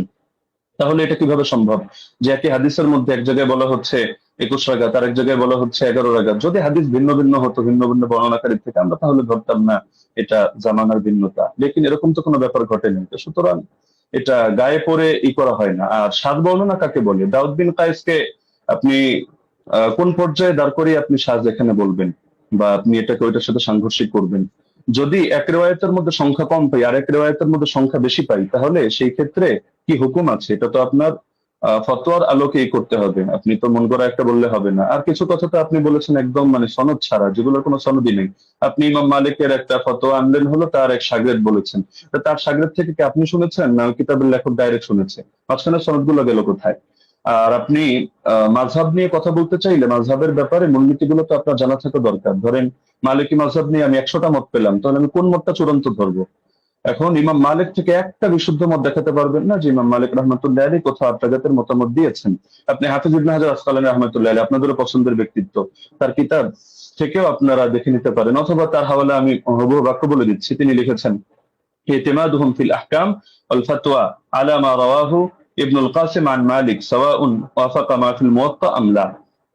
যে ফতোয়া দেওয়ার ক্ষেত্রে, বিধিবিধান বর্ণনা করার ক্ষেত্রে ইবনুল কাসিম যেটা বর্ণনা করবে ইমাম মালিক থেকে, সেটাই গ্রহণযোগ্য, এবং সেটা মুয়াত্তা কিতাবের মধ্যে যা আছে তার সাথে মিলুক বা না মিলুক, এটা হলো মাযহাবের মূল ভিত্তি হিসেবে ধরা হবে। এটা তাজিলুল মানফা 4 নম্বর পৃষ্ঠার মধ্যে পেয়ে যাবেন। তো ওনার শাগরেদ ইবনুল কাসিম বলেন, ইবনে আইমান বলেন, তাদের থেকে কোথাও আপনি আত্রাগাতের দূরতম কথাও দেখাতে পারবেন না। আত্রাগাতের কথা আল্লামা আইনি যেটা এনেছেন, সৈয়দী যেটা এনেছেন, আপনি সৈয়দীটা তো আনেননি, এটা আপনার নজরে পড়ে নাই হয়তো, যে যে জায়গা থেকে কপি পেস্ট করেছেন। না হলে এর বিপরীতে আমি আপনাকে, যদি 100 চান আমি 100 হাওলা আপনাকে দিয়ে দিতে পারবো। যদি আপনিও বলেছেন যে আলাদা ডিবেটের আয়োজন করলে, তো ঠিক আছে, করতে পারেন। তো ইমাম আইনি বলেছেন, ইমাম সৈয়দী বলেছেন, বেসনদ কথাবার্তা কোথাও দলিলযোগ্য হবে না। তো মোহাম্মদ বিন ইসহাকও এখানে ফ্যাক্টর না, আর অন্য লোকও ফ্যাক্টর না। আর আপনি বলছেন যে আমরা দেওবন্দিরা গায়ে পড়ে দাবি করি মুস্তারিদ, আর কেউ দাবি করে না, কেন? আপনি তো আহলে হাদিস ঘরানার। তো আপনাদের পিস পাবলিকেশন থেকে বই প্রকাশিত হয়েছে রাসূল সাল্লাল্লাহু আলাইহি ওয়াসাল্লামের প্র্যাকটিক্যাল নামাজ কোরআন ও সহিহ হাদিসের আলোকে। এই বইয়ের 222 নম্বর পৃষ্ঠা থেকে আমি আপনাকে শোনাচ্ছি। তার শাসন আমলে, তার মানে ওমরের কথা চলছে, 11 রাকাত এবং 21 রাকাত তারাবি সালাত আদায়ের প্রমাণ পাওয়া যায়। সাহেব রাদিয়াল্লাহু আনহু তৃতীয় ছাত্র মুহাম্মদ ইবনে ইউসুফ উপরোক্ত কথাগুলোর বর্ণনাকারী। হাদিসের মূল সূত্র অনুসারে একই রাবির একই বিষয়ে পৃথক পৃথক মত প্রকাশ করা বিশুদ্ধ হওয়ার অন্তরায়। সুতরাং 20 রাকাতের অভিন্ন মত গ্রহণ করাই যুক্তিসঙ্গত। তাহলে ইস্তিরাবের কথা, ইখতিলাফের কথা কি আমরা টানলাম, নাকি আপনাদের লোকেরাও এটা টেনেছে? এটা তো আপনার স্পষ্টভাবে দেখা দরকার। আর আপনি বারবার শুধু এই প্রসঙ্গগুলো তো এখানে অপ্রাসঙ্গিক কথা টানলে হবে না, যে গোল্ডেন চেইন, গোল্ডেন চেইন। আরে গোল্ডেন চেইন নাকি এটা ডায়মন্ডের চেইন, নাকি হলো এটা রূপার চেইন, সেটা তো আমাদের দরকার না। আমাদের দরকার হলো আপনার এখানে 5টা জিনিসটা এক রাখতে হবে। আপনি শুধু আমাদের কথা প্রসঙ্গে বলছেন যে সনদের মধ্যে কোনো ইনকিতা নাই, আপনারা প্রমাণ করেন। আরে সনদের মধ্যে তো ইনকিতা বাস্তবেই নাই। আপনি যে ইনকিতা আপনার চোখে দেখতে পাচ্ছেন, এটা আপনার পড়াশোনা কম থাকার কারণে হচ্ছে। না হলে আমি তো উসুলের আলোকে দেখালাম, উসুলগুলো তো আপনি খণ্ডন করতে পারেননি এবং সম্ভব না। তো যার কারণে সনদের মধ্যে তো ইনকিতা নেই, তো শুধু গায়ের জোরে বললে তো হবে না। তো হাদিসটা যারা বলেছে হাদিস সহিহ হওয়ার জন্য এই 5টা শর্ত, সেই ইমামরাই, এটা অন্য কোনো ইমাম না। আমি আজিব গারিব কারো নাম টানি নাই, বা আমাদের কোনো বড় হুজুরের নাম টানি নেই, তারাই এই মূলনীতিটা দাঁড় করিয়েছেন। তো সুতরাং এটাকে আপনি গায়ের জোরে অথবা চাপার জোরে বা একটা হাসি দিয়ে ফেলে দেওয়ার মতো বিষয় না। তো আবার কিছু আলোচনা টেনেছেন একেবারে অপ্রাসঙ্গিক, যেমন ওমর কাকে আদেশ দিয়েছেন। আচ্ছা, ওমর আপনাকে আদেশ দিল বা আমাকে আদেশ দিল, মানে কাকে আদেশ দিল এটার সাথে কোন বিষয়ের সম্পর্ক? এখন রাজুলান, এই রাজুলান শব্দটা যদি এমন হয় যে পৃথিবীর কেউ কোনোদিন জানতে পারলো না যে রাজুলানটাকে উবাই বিন কাব নাকি তামিম দারি নাকি অন্য কোনো সাহাবী, এটা কি সমস্যা? আমাদের তো আলোচ্য বিষয় এটা, যে ওমর রাদিয়াল্লাহু আনহু তিনি কত রাকাতের আদেশ করেছেন, 8 নাকি 20। 8-এর পক্ষে আপনি যে দলিল দিয়েছেন, সেই দলিলটা মুস্তারিব একটা রিওয়ায়াত, যে রিওয়ায়াতটা গ্রহণযোগ্য না। আপনাদের কিতাবের মধ্যেই লেখা আছে যে না, এই রিওয়ায়াতটা দলিলযোগ্য হয় না। তো সুতরাং এটা তো আমাদের এখানে টেনে লাভ নেই। তার মধ্যে আরো কিছু আলোচনা টেনেছেন একেবারে প্রাসঙ্গিক, যে এমন জিনিস দেখান, এমন জিনিস দেখান, অমুকের আগে কে করেছে, তমুকের আগে কে করেছে, মাদানী রাওয়ি, সিলসিলাতুল জাহাবিয়া, গোল্ডেন চেইন ইত্যাদি। এগুলো দেখানো না দেখানো তো মূল বিষয় না। আপনি অপ্রাসঙ্গিক প্রশ্ন আমিও চাইলে আপনাকে 100টা করতে পারি, কিন্তু আমি পূর্বের অংশগুলোতে একটা অপ্রাসঙ্গিক কথা বলিনি। অতি অল্প সময়ের মধ্যে শুধু আপনাকে আমি মূলনীতিগুলো বলেছি, লেকিন আপনি যেহেতু আগে একটা ফরম্যাট সাজিয়ে এনেছেন, তো যার কারণে মূলনীতিগুলো আপনি করেননি। এই যে আবু জাফরকে নিয়ে আপনি মাঝখান থেকে কথা প্রসঙ্গে টেনেছেন, যদি আমি এগুলো মূল দলিল দেইনি। আরো মজার বিষয় হলো আপনি এমন কিছু খণ্ডনও করে দিয়েছেন যেটা আমি বলিই নাই। আবার আমি যেটা বলেছি এমন অধিকাংশ পয়েন্ট দিয়েছেন বাদ দিয়ে। কয়েকটা রিওয়ায়াত বললেন যে আপনি এটা বলেছেন, আমি হতাশ, অথচ এটার জবাব এটা, অথচ সেটা আমি বলিনি। তো মাঝখানে আবু জাফরকে টেনে এনেও আপনি দাঁড় করিয়ে দিলেন যে আবু জাফর এটা সর্বসম্মতিক্রমে যায়িফ, কিছু কারণও টানলেন, অথচ আবু জাফর মুখতালাফ ফিহি যায়িফ না। যদিও এটা মূল আলোচনা, প্রাসঙ্গিক ভাবে বলছি, মুখতালাফ ফিহি যায়িফ না। তাকে নিয়ে ইখতিলাফ হওয়া ভিন্ন জিনিস, আর চূড়ান্ত ভাবে যায়িফ হিসেবে স্বীকৃত হওয়া ভিন্ন জিনিস। আপনি যে মত টানলেন এই মতের মধ্যেও তো আপনি মিস্টেক করেছেন। দেখা যাচ্ছে আলবানী রাহিমাহুল্লাহ এক্ষেত্রে এই কাজটা করেছেন, সদুকুন এই শব্দটা বাদ দিয়ে পরবর্তী যে কথাটা তিনি ভুল করেন ইত্যাদি, তার মধ্যে সমস্যা, ওই কথাটা টেনেছেন, তো সদুকুন হুকুমটা বাদ দিয়ে দিয়েছেন। অথচ আবু জাফরকে নিয়ে যদি দেখেন, ইয়াহয়া ইবনে মাইন সিকা বলেছেন, ইবনু আবি মারিয়াম বলেছেন তার হাদিস লেখা যাবে, সমস্যা নেই। ইবনুল মাদিনী বলেছেন সে আমাদের দৃষ্টিতে সিকা, ইবনু আম্মার মাউসিলি বলেছেন সিকা, আবু হাতিম বলেছেন সিকা সাদুক সালিহুল হাদিস, জাকারিয়া সাজি বলেছেন সাদুকুন লাইসা বি মুতকিনিন, ইবনু আদি বলেছেন লাহু আহাদিসু সালিহা ওয়াকাদ রাওয়া আনহু الناس واحاديثها عامتها مستقيمه وارجو انه لا باس به। ইবনু সাদ বলেছেন কানা সিকা, হাকিম বলেছেন সিকা, ইবনু আব্দুল বার বলেছেন হুয়া ইনদাহুম সিকা আলিমুন বিতাফসিরিল কোরআন। এগুলো আরো দেখতে পারেন আপনি তাহযিবুত তাহযিব 10 নম্বর খণ্ড 62 নম্বর পৃষ্ঠা। তো আবার তার থেকে কি কি দুর্বল বর্ণনা, এগুলো আলাদা লিস্ট আপনি পাবেন হাফেজ ইবনে আদির কিতাবের মধ্যে, আল কামিল, যেটা 5 নম্বর খণ্ড 255 পৃষ্ঠা। সেখানে দেখবেন এই তারাবি সংক্রান্ত রিওয়ায়াতটা তিনি টানেননি।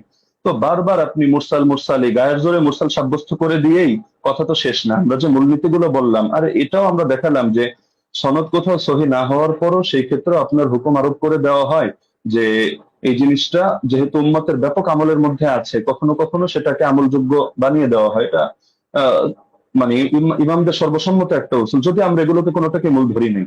আপনি তো এখানে বলতে চাচ্ছেন আপনার মূল কথাই এটা, ইয়াহইয়া বিন সাঈদ হয়তো কোন আলতো ফালতু রাওয়ী থেকে এনেছেন এবং এই হাদিসের মধ্যে একটা দুর্বলতা তৈরি হয়েছে, অথচ প্রথম ধাপের মূলনীতিগুলোর মধ্যে আমরা যা বলেছি এখানে আপনার কথাগুলো খণ্ডন হয়ে যায়।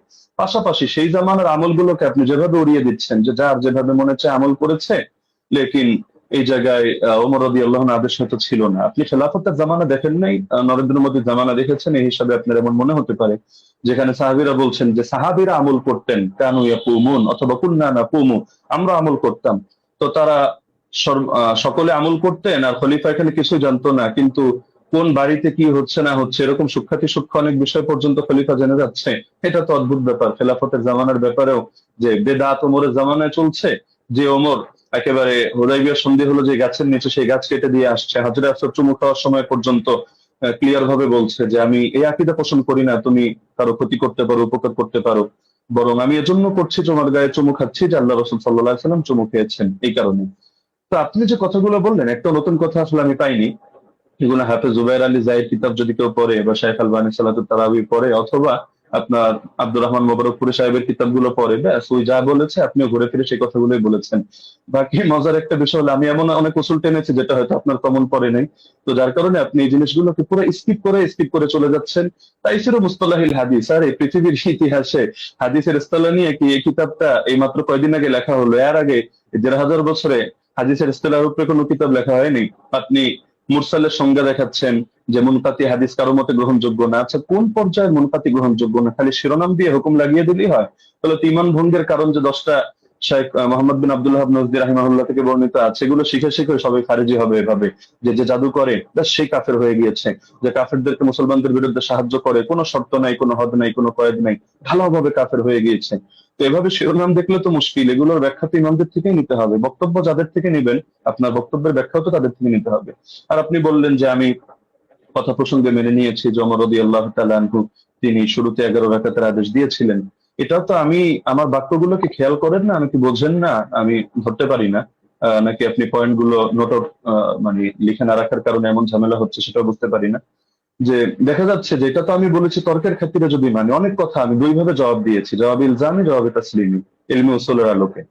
তো দুই ভাবে জবাব দেওয়ার কারণে আপনি আগের পরের কথা বাদ দিয়ে মাঝখান থেকে একটা অংশ টান দিলে তো হবে না। আর কোন মুনকাতি, কোন মুরসাল, কোন ক্ষেত্রে কি হুকুমে যাবে এটা তো আপনাকে শাস্ত্রীয় আলোকে বুঝতে হবে। আপনি যে কোনো জিনিস শুধু একটা ব্যাস গোল্ডেন চেইন, মাদানী রাউি অথবা বুখারী মুসলিমের শর্তে উন্নীত ইত্যাদি ইত্যাদি একটা বলে দিলেন ব্যাস হয়ে গেল, বিষয়টা এমন না। যেহেতু আলোচনা আমাদের শাস্ত্রীয় বিষয়, এটা কোনো মাযহাবী তাকলিদি বিষয় না যে মুখোমুখি রেফারেন্সে আমাদের কথা বলতে হবে। ইবনে উসাইমিনের হাওয়ালায় আপনি বললেন যে আমি কয়েকটা কথা টেনেছি, ওখানে আমি ইবনে উসাইমিনের হাওয়ালায় টানি না, শেখ সালেহ আল মুনাজ্জিদের হাওয়ালায় টেনেছি। এটা আবেগে আপনি কয়েকবার এটা উচ্চারণ করেছেন। আর এখানে আমি তার ফতোয়া দেখাইনি, আমি এখানে ফতোয়া উল্লেখ করার জন্য বসিও নেই আপনার সামনে।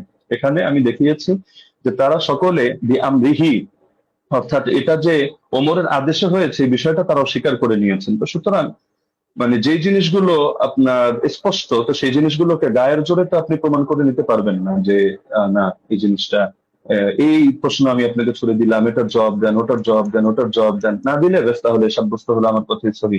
বিষয়টা তো এমন না, শাস্ত্রীয় মূলনীতি। আপনি এই আলোচনা শেষ হওয়ার পর ঠান্ডা মাথায় বসেন, আমি নতুন কোনো কথা আপনাকে ছুড়ে দিচ্ছি না, যেহেতু আপনি খণ্ডন করার সময় পাবেন না, এটা আসলে আদবের দাবি না। ছুড়লে আমি ছুটতে পারি, আপনি ভবিষ্যৎবাণী করে দিয়েছেন যে এমন কৌশল হয়তো আপনি করবেন, আমরাও বুঝি না, এত বোঝার দরকার নেই। আহ আমার ব্যাপারে খারাপ ধারণা আপনি অযৌক্তিক ভাবে রাখারও কোনো কারণ নেই। আর আমি তো আপনার মতো পুরোনো ডিবেটারও না যে এখানে ডিবেটের কৌশল খাটিয়ে আমি আপনাকে পরাজিত বা অপমানিত বা লাঞ্ছিত করতে চাবো না। আপনি আমার দিনী ভাই, মহাব্বতের ভাই। আপনি কাফের মুশরিকদের বিরুদ্ধে যে কাজ করেন আমি এগুলোকে শ্রদ্ধা করি এবং উৎসাহ দিই, দোয়াও করি। আগামী তো আমি আশা রাখি আপনি কাজগুলো কন্টিনিউ করবেন। তো সুতরাং আপনার সাথে আমার কোনো দ্বন্দ্ব নেই, কোনো ভিন্ন কিছুও নেই। আল ওয়ালা আল বারা, এই আকীদাই তো আমরা ইসলাম থেকে লালন করি। তো সুতরাং অপ্রাসঙ্গিক কথা না টেনে আপনি মূলনীতির আলোকে বিষয়গুলো বোঝেন। প্রয়োজনে আপনি এই ভিডিওটা এটা শেষ হওয়ার পরও লাইভ স্ট্রিমিং আপনি ঠান্ডা মতো 10 বার শোনেন, 20 বার শোনেন, প্রয়োজনে মুজাকারা করেন। কোন ভুল যদি আপনার কাছে মনে হয় আপনি স্বীকার করে নেন, সমস্যা নেই। আর যদি মনে হয় না ভুল না আপনারটা সঠিক, ঠিক আছে, আপনি স্থির থাকেন। বাকি সারা দেশ তো দেখছে, তারা বিষয়গুলো সঠিকভাবে বিবেচনা করবে। আমরা তো এখানে কোনো বিচারক নির্ধারণ করে বসিনি।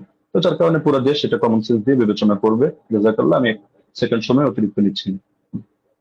জি, মুফতি আলী সাহেব, আপনি চাইলে 2 মিনিট ইউজ ব্যবহার করতে পারতেন, বাদবাকি আপনি না, করেননি। ব্রাদার রাহুল বলেন। যে আমাদের খণ্ডন যে 2টি পর্ব ছিল, 2টি শেষ হয়েছে। এখন আপনারা শুধু 5 মিনিট করে সময় পাবেন। এটা হচ্ছে রিভিউ পর্ব, অনুসংখ্য পর্ব।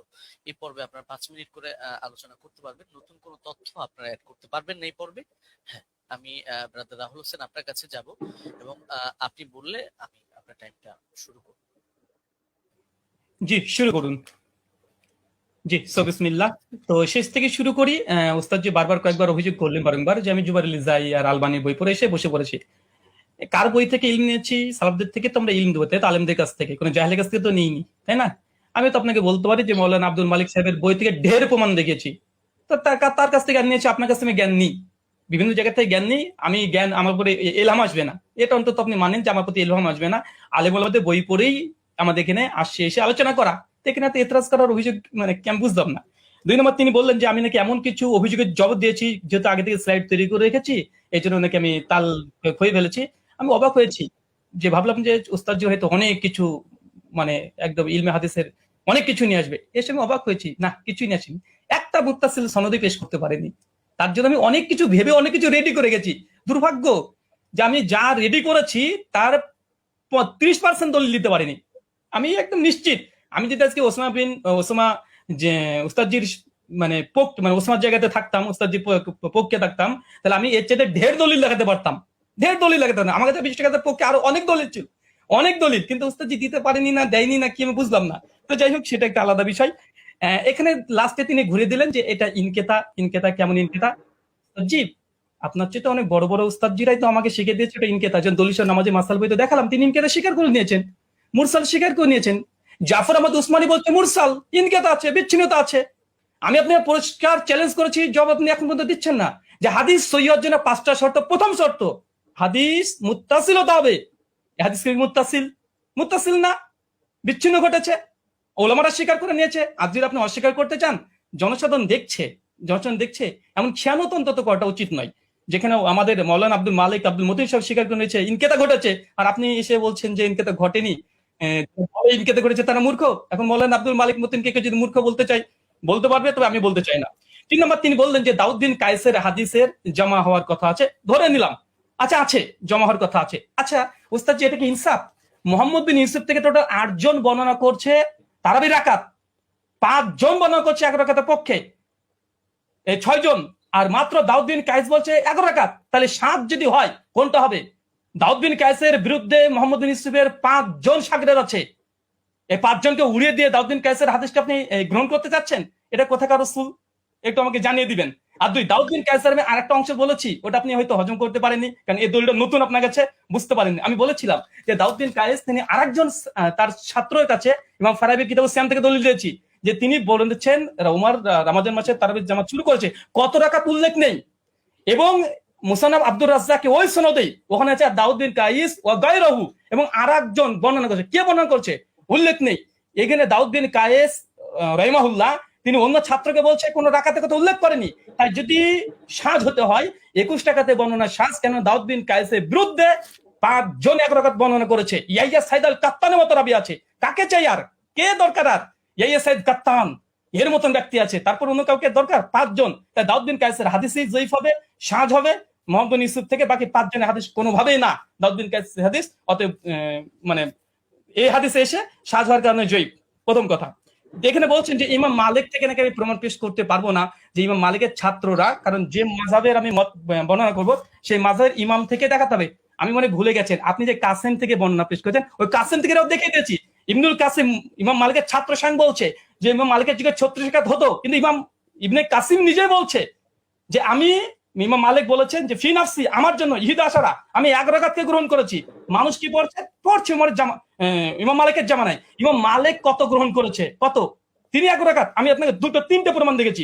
বদরুদ্দিন আইনের কথা বলেছেন বলছে সনদবিহীন। সনদবিহীনের কথা যদি আসে গোটা ফিকে হানাফিকে ডিস্ট্রাক্ট করে দেওয়া যায়, অন্তত এরকম এসে বেইনসাফি করবেন না। আর এখানে আরেকটা বিষয় যে উনি বললেন যে আমি আবু জাফর রাজিকে নিয়ে কিছু কথা বলেছি, উনি নাকি দলিল পেশি করেনি। ওস্তাদ যে একটু মাঝে মধ্যে পানি খাবেন, তাহলে একটু স্মৃতিটা একটু ভালো থাকবে। আপনি বলে দিয়েছেন ঝুলে, মনে নেই?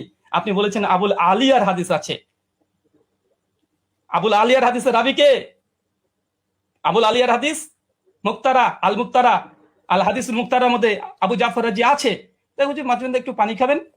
আপনারা হয়তো অনেক পড়াশোনা করেন, মাথার মধ্যে অনেক কিছু আছে, দিয়ে মানে কি বলছি কি বলছে হয়তো এগুলো শুনতে পাচ্ছেন না। তো সর্বোপরি কথা হচ্ছে এটা, মুয়াত্তা মালিকের যে হাদিস আলহামদুলিল্লাহ গোল্ডেন চেন, এবং মতনের উপরে যে অভিযোগ করেছিলেন যে দাউদ বিন কায়েস এখানে জয়ীফ, দাউদ বিন কায়েসের হাদিসে সাজ, ইমাম মালিক মুয়াত্তা মালিকের হাদিসের পক্ষে 7 জন আর হাদিস বর্ণনা করছে আলহামদুলিল্লাহ। আর 2 নম্বর, ওস্তাদজি যতগুলো দলিল দিয়েছে সব সনদ ইনকেতা আছে।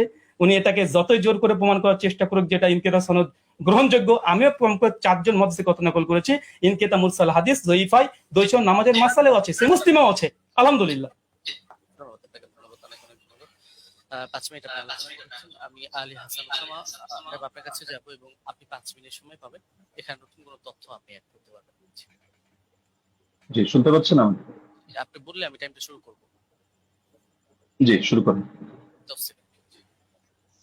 হামিদান ওয়া মুসাল্লিয়ান ওয়া মুসাল্লিমা ওয়া বাদ। ব্রাদার রাহুল কিছু কথা বললেন যেটা আপনাদের মূলনীতির বাইরে ছিল। এটা তিনি বহুতবারই দিয়েছেন, আমি এটাগুলো এড়িয়ে দিয়েছি। লাস্ট এই পর্যায়ে আমি বলি যে তিনি বললেন যে আমার জায়গায় থাকলে আরো দলিলের ভান্ডার খুলে দিতেন। দলিলের ভান্ডার খোলার প্রয়োজন নেই তো। আমার সামনে যে নোট আছে, আমি তো ঘোষণা দিয়েছি, দেখেছেন যে আমি বিষয়ে কিতাব রচনা করছি, শীঘ্রই বের হবে। তো সুতরাং দলিলের ভান্ডার না নিয়ে বসলে তো আর কিতাবের ঘোষণা অগ্রিম দেওয়ার কথা না। কিন্তু সবগুলো দেওয়ার কোনো প্রয়োজনই মনে হয় না, কিছু জিনিসের রুচি হয়নি। আপনি যেমন একটাকে টেনে আরেকটার সাথে নিয়ে দাঁড় করিয়ে দিচ্ছেন। আপনি বলছেন যে 8 জন বর্ণনা করেছে, আমি কেন শুধু দাউদ বিন কায়েস আর মোহাম্মদ বিন ইউসুফের কথা আমি কেন টানছি বারবার, যেটা শাগিরদের মধ্যে টেনেছি। এ কারণে আমি বলেছি বাকি কোনোটার মধ্যে আপনি 8 জন না আপনি 100 জন দেখান, কোনোটার মধ্যে আদেশের কথাই নেই। আপনি তো মূল পয়েন্টটি টেনেছেন এটা, বা আমাদের আলোচ্য শিরোনামই এটা যে ওমর রাদিয়াল্লাহু আনহু কত রাকাত তারাবির আদেশ করেছেন। আপনি পানি তো অনেকবার খেয়েছেন, আরো খাবেন সামনেও। পানি খাওয়া হয়ে শেষ করে আপনি মজলিস শেষ করে আপনি প্রয়োজনে দেখেন ইয়াহিয়া বিন সাঈদ কাত্তানের মতো ব্যক্তি বারবার যে বলছেন, বা আব্দুল আজিজ বিন মোহাম্মদ দারাওয়ারদির কথা বলবেন, যাদের কথা আপনি বলেন তাদের রিওয়ায়াতগুলোর মধ্যে আদেশ করেছেন এই শব্দটা আছে কিনা। আচ্ছা, দাউদ বিন কায়েসকে আমি এজন্য দাঁড় করিয়েছি যে এখানের কথার অর্থ আর আপনি যেই সনদটা টেনেছেন ইমাম মালিকের, সেই কথার অর্থ হলো সেম। আর এই যে সনদটা ইমাম মালিকের সনদে যে কথাটা আপনি টেনেছেন, এটা বিভিন্ন কিতাবে আসলো, কিন্তু কারোর সাথে কারো তো মিল নেই। মূল কথা তো এটাই রেওয়ায়েতের। যদিও অনেকজন রেওয়ায়েত করেছেন, কিন্তু শুধু এই আদেশ আর নিষেধ অথবা রাকাতের বিষয়টা নিয়ে সমস্যা এমন তো না, প্রচুর ভিন্নতা। এক জায়গায় দেখা যায় উবাই বিন কাব তামিমদারির নাম আছে, আরেক জায়গায় নাই। আরেক জায়গায় হলো শুধু আদেশ করেছেন এই কথাটা আছে, কিন্তু আমল কি ছিল তাদের? আদৌ কি তারা এটা আমল করেছেন না সিদ্ধান্ত চেঞ্জ করেছেন সেটার কথা নাই। আরেক জায়গায় দেখে যে শুধু আমলের কথা আছে, আদেশ আদৌ করেছেন কিনা এটার কথাই নাই। তার মধ্যে আপনি বললেন যে আবুল আলিয়া, এটা কোন সনদের মধ্যে আছে যে আমি উবাই বিন কাব প্রসঙ্গে যে কথা টানলাম ওটার মধ্যে আছে?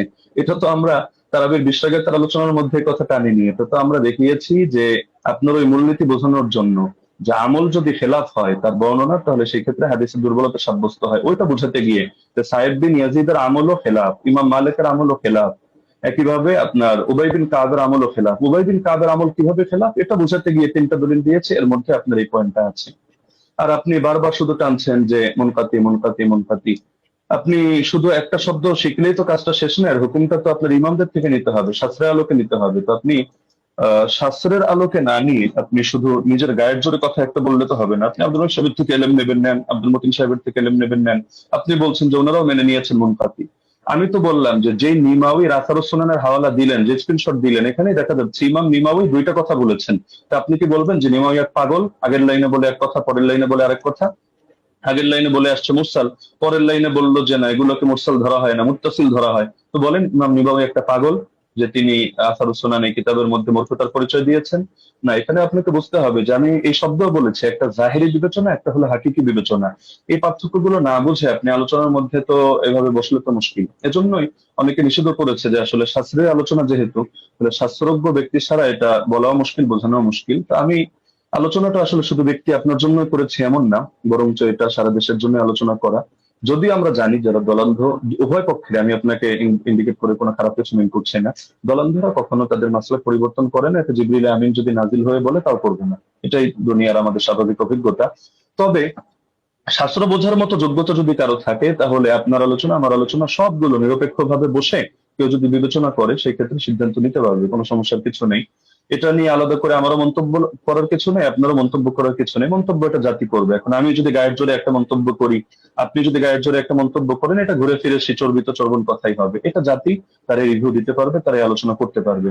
আর আপনি ইমাম মালিক রাহিমাহুল্লাহ সূত্রে ইবনুল কাসেমের থেকে যে বর্ণনাটা আনলেন, আমি তো এটা বলেছি যে এটা নিয়ে যদি আপনি আলোচনায় বসতে চান তাহলে স্বাগতম আপনাকে। আমরা কত শত আপনার রেফারেন্স দরকার আমরা দেখিয়ে দিব যে ইমাম মালিক রহমাতুল্লাহ আলাইহি থেকে সির্ফ 2টা মত আছে। আমি দায়িত্ববোধের সাথে বলছি, একটা হলো 36 রাকাতের আর আরেকটা হলো 20 রাকাতের। 8 রাকাত পড়েছেন উনি, অথবা পড়াকে পছন্দ করতেন, অথবা তার মাযহাবের ব্যাপারে এটা ফতোয়া জারি করেছেন, এটা আপনি প্রমাণ করতে পারবেন না। হ্যাঁ, এখন বিভিন্ন কিতাবে বিচ্ছিন্নভাবে বিভিন্ন বক্তব্য আসতে পারে, এটা আপনিও জানেন। ইমাম ইবনুল হুমামের বক্তব্য যদি আপনি দাঁড় করান তারাবির ব্যাপারে, তাহলে দেখা যাবে আরেক ইমামের বক্তব্য দ্বারাই তার খণ্ডন হবে। তো এগুলো তো কিতাবের মধ্যে বহুত কিছুই থাকবে। শাস্ত্রের কাজই তো এটা, আপনি কিতাব থেকে কিভাবে আলাদা আলাদা করে বুঝবেন, এই জিনিসটা আপনাকে হাসিল করতে হবে।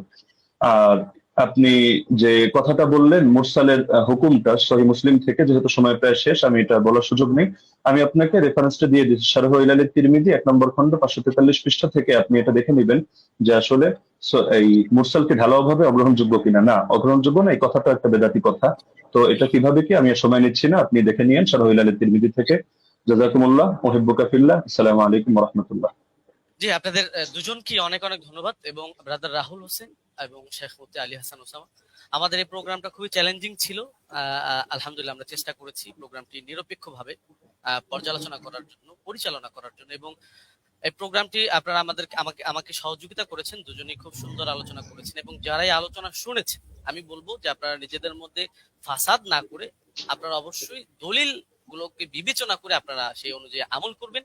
এবং আজকে আমার প্রোগ্রাম পরিচালনার ক্ষেত্রে যারা আমাকে সহযোগিতা করেছে, আমার পরিচালনা কমিটি, আমাদের সাথে রয়েছেন সকলের সুপরিচিত শেখ মাহবুবুল আমিন ভাই, তিনি নাস্তিকদের সাথে ডিবেট করেন, এবং আমার সাথে রয়েছেন আমাদের রিপোর্টার মোশাররফ হোসেন ভাই এবং শিহাব মির্জা ভাই সহ আরো কয়েকজন ছিলেন। সকলকে ধন্যবাদ জানাই, এবং সর্বোপরি আমি প্রোগ্রামটি শেষ করব, শুধু শেষ কথা বলবো যে আমরা সকলেই নিজেদের মধ্যে মতানৈক্যকে দ্বন্দ্ব হিসাবে না নিয়ে আমরা নিজেদের যে মতের পার্থক্য আছে সেটাকে সুন্দরভাবে বিবেচনা করে আমরা উগ্রতা না করে নিজেদের সুন্দর মন মানসিকতায় মেনে নিই। এ পর্যন্তই আমি বলবো, এবং শেষ করব। শেখ মুফতি আলী হাসান ওসামা হাফিজাহুল্লাহ এবং ব্রাদার রাহুল হোসেন হাফিজাহুল্লাহ, আপনাদের দুজনের জন্য অনেক অনেক শুভকামনা রইল। আপনারা ভালো থাকবেন, সুস্থ থাকবেন। এতক্ষণ পর্যন্ত দর্শক যারা আমাদেরকে দেখেছেন, সময় দিয়েছেন, আপনাদেরকেও অনেক অনেক ধন্যবাদ। আজকের মতো বিদায় নিচ্ছি।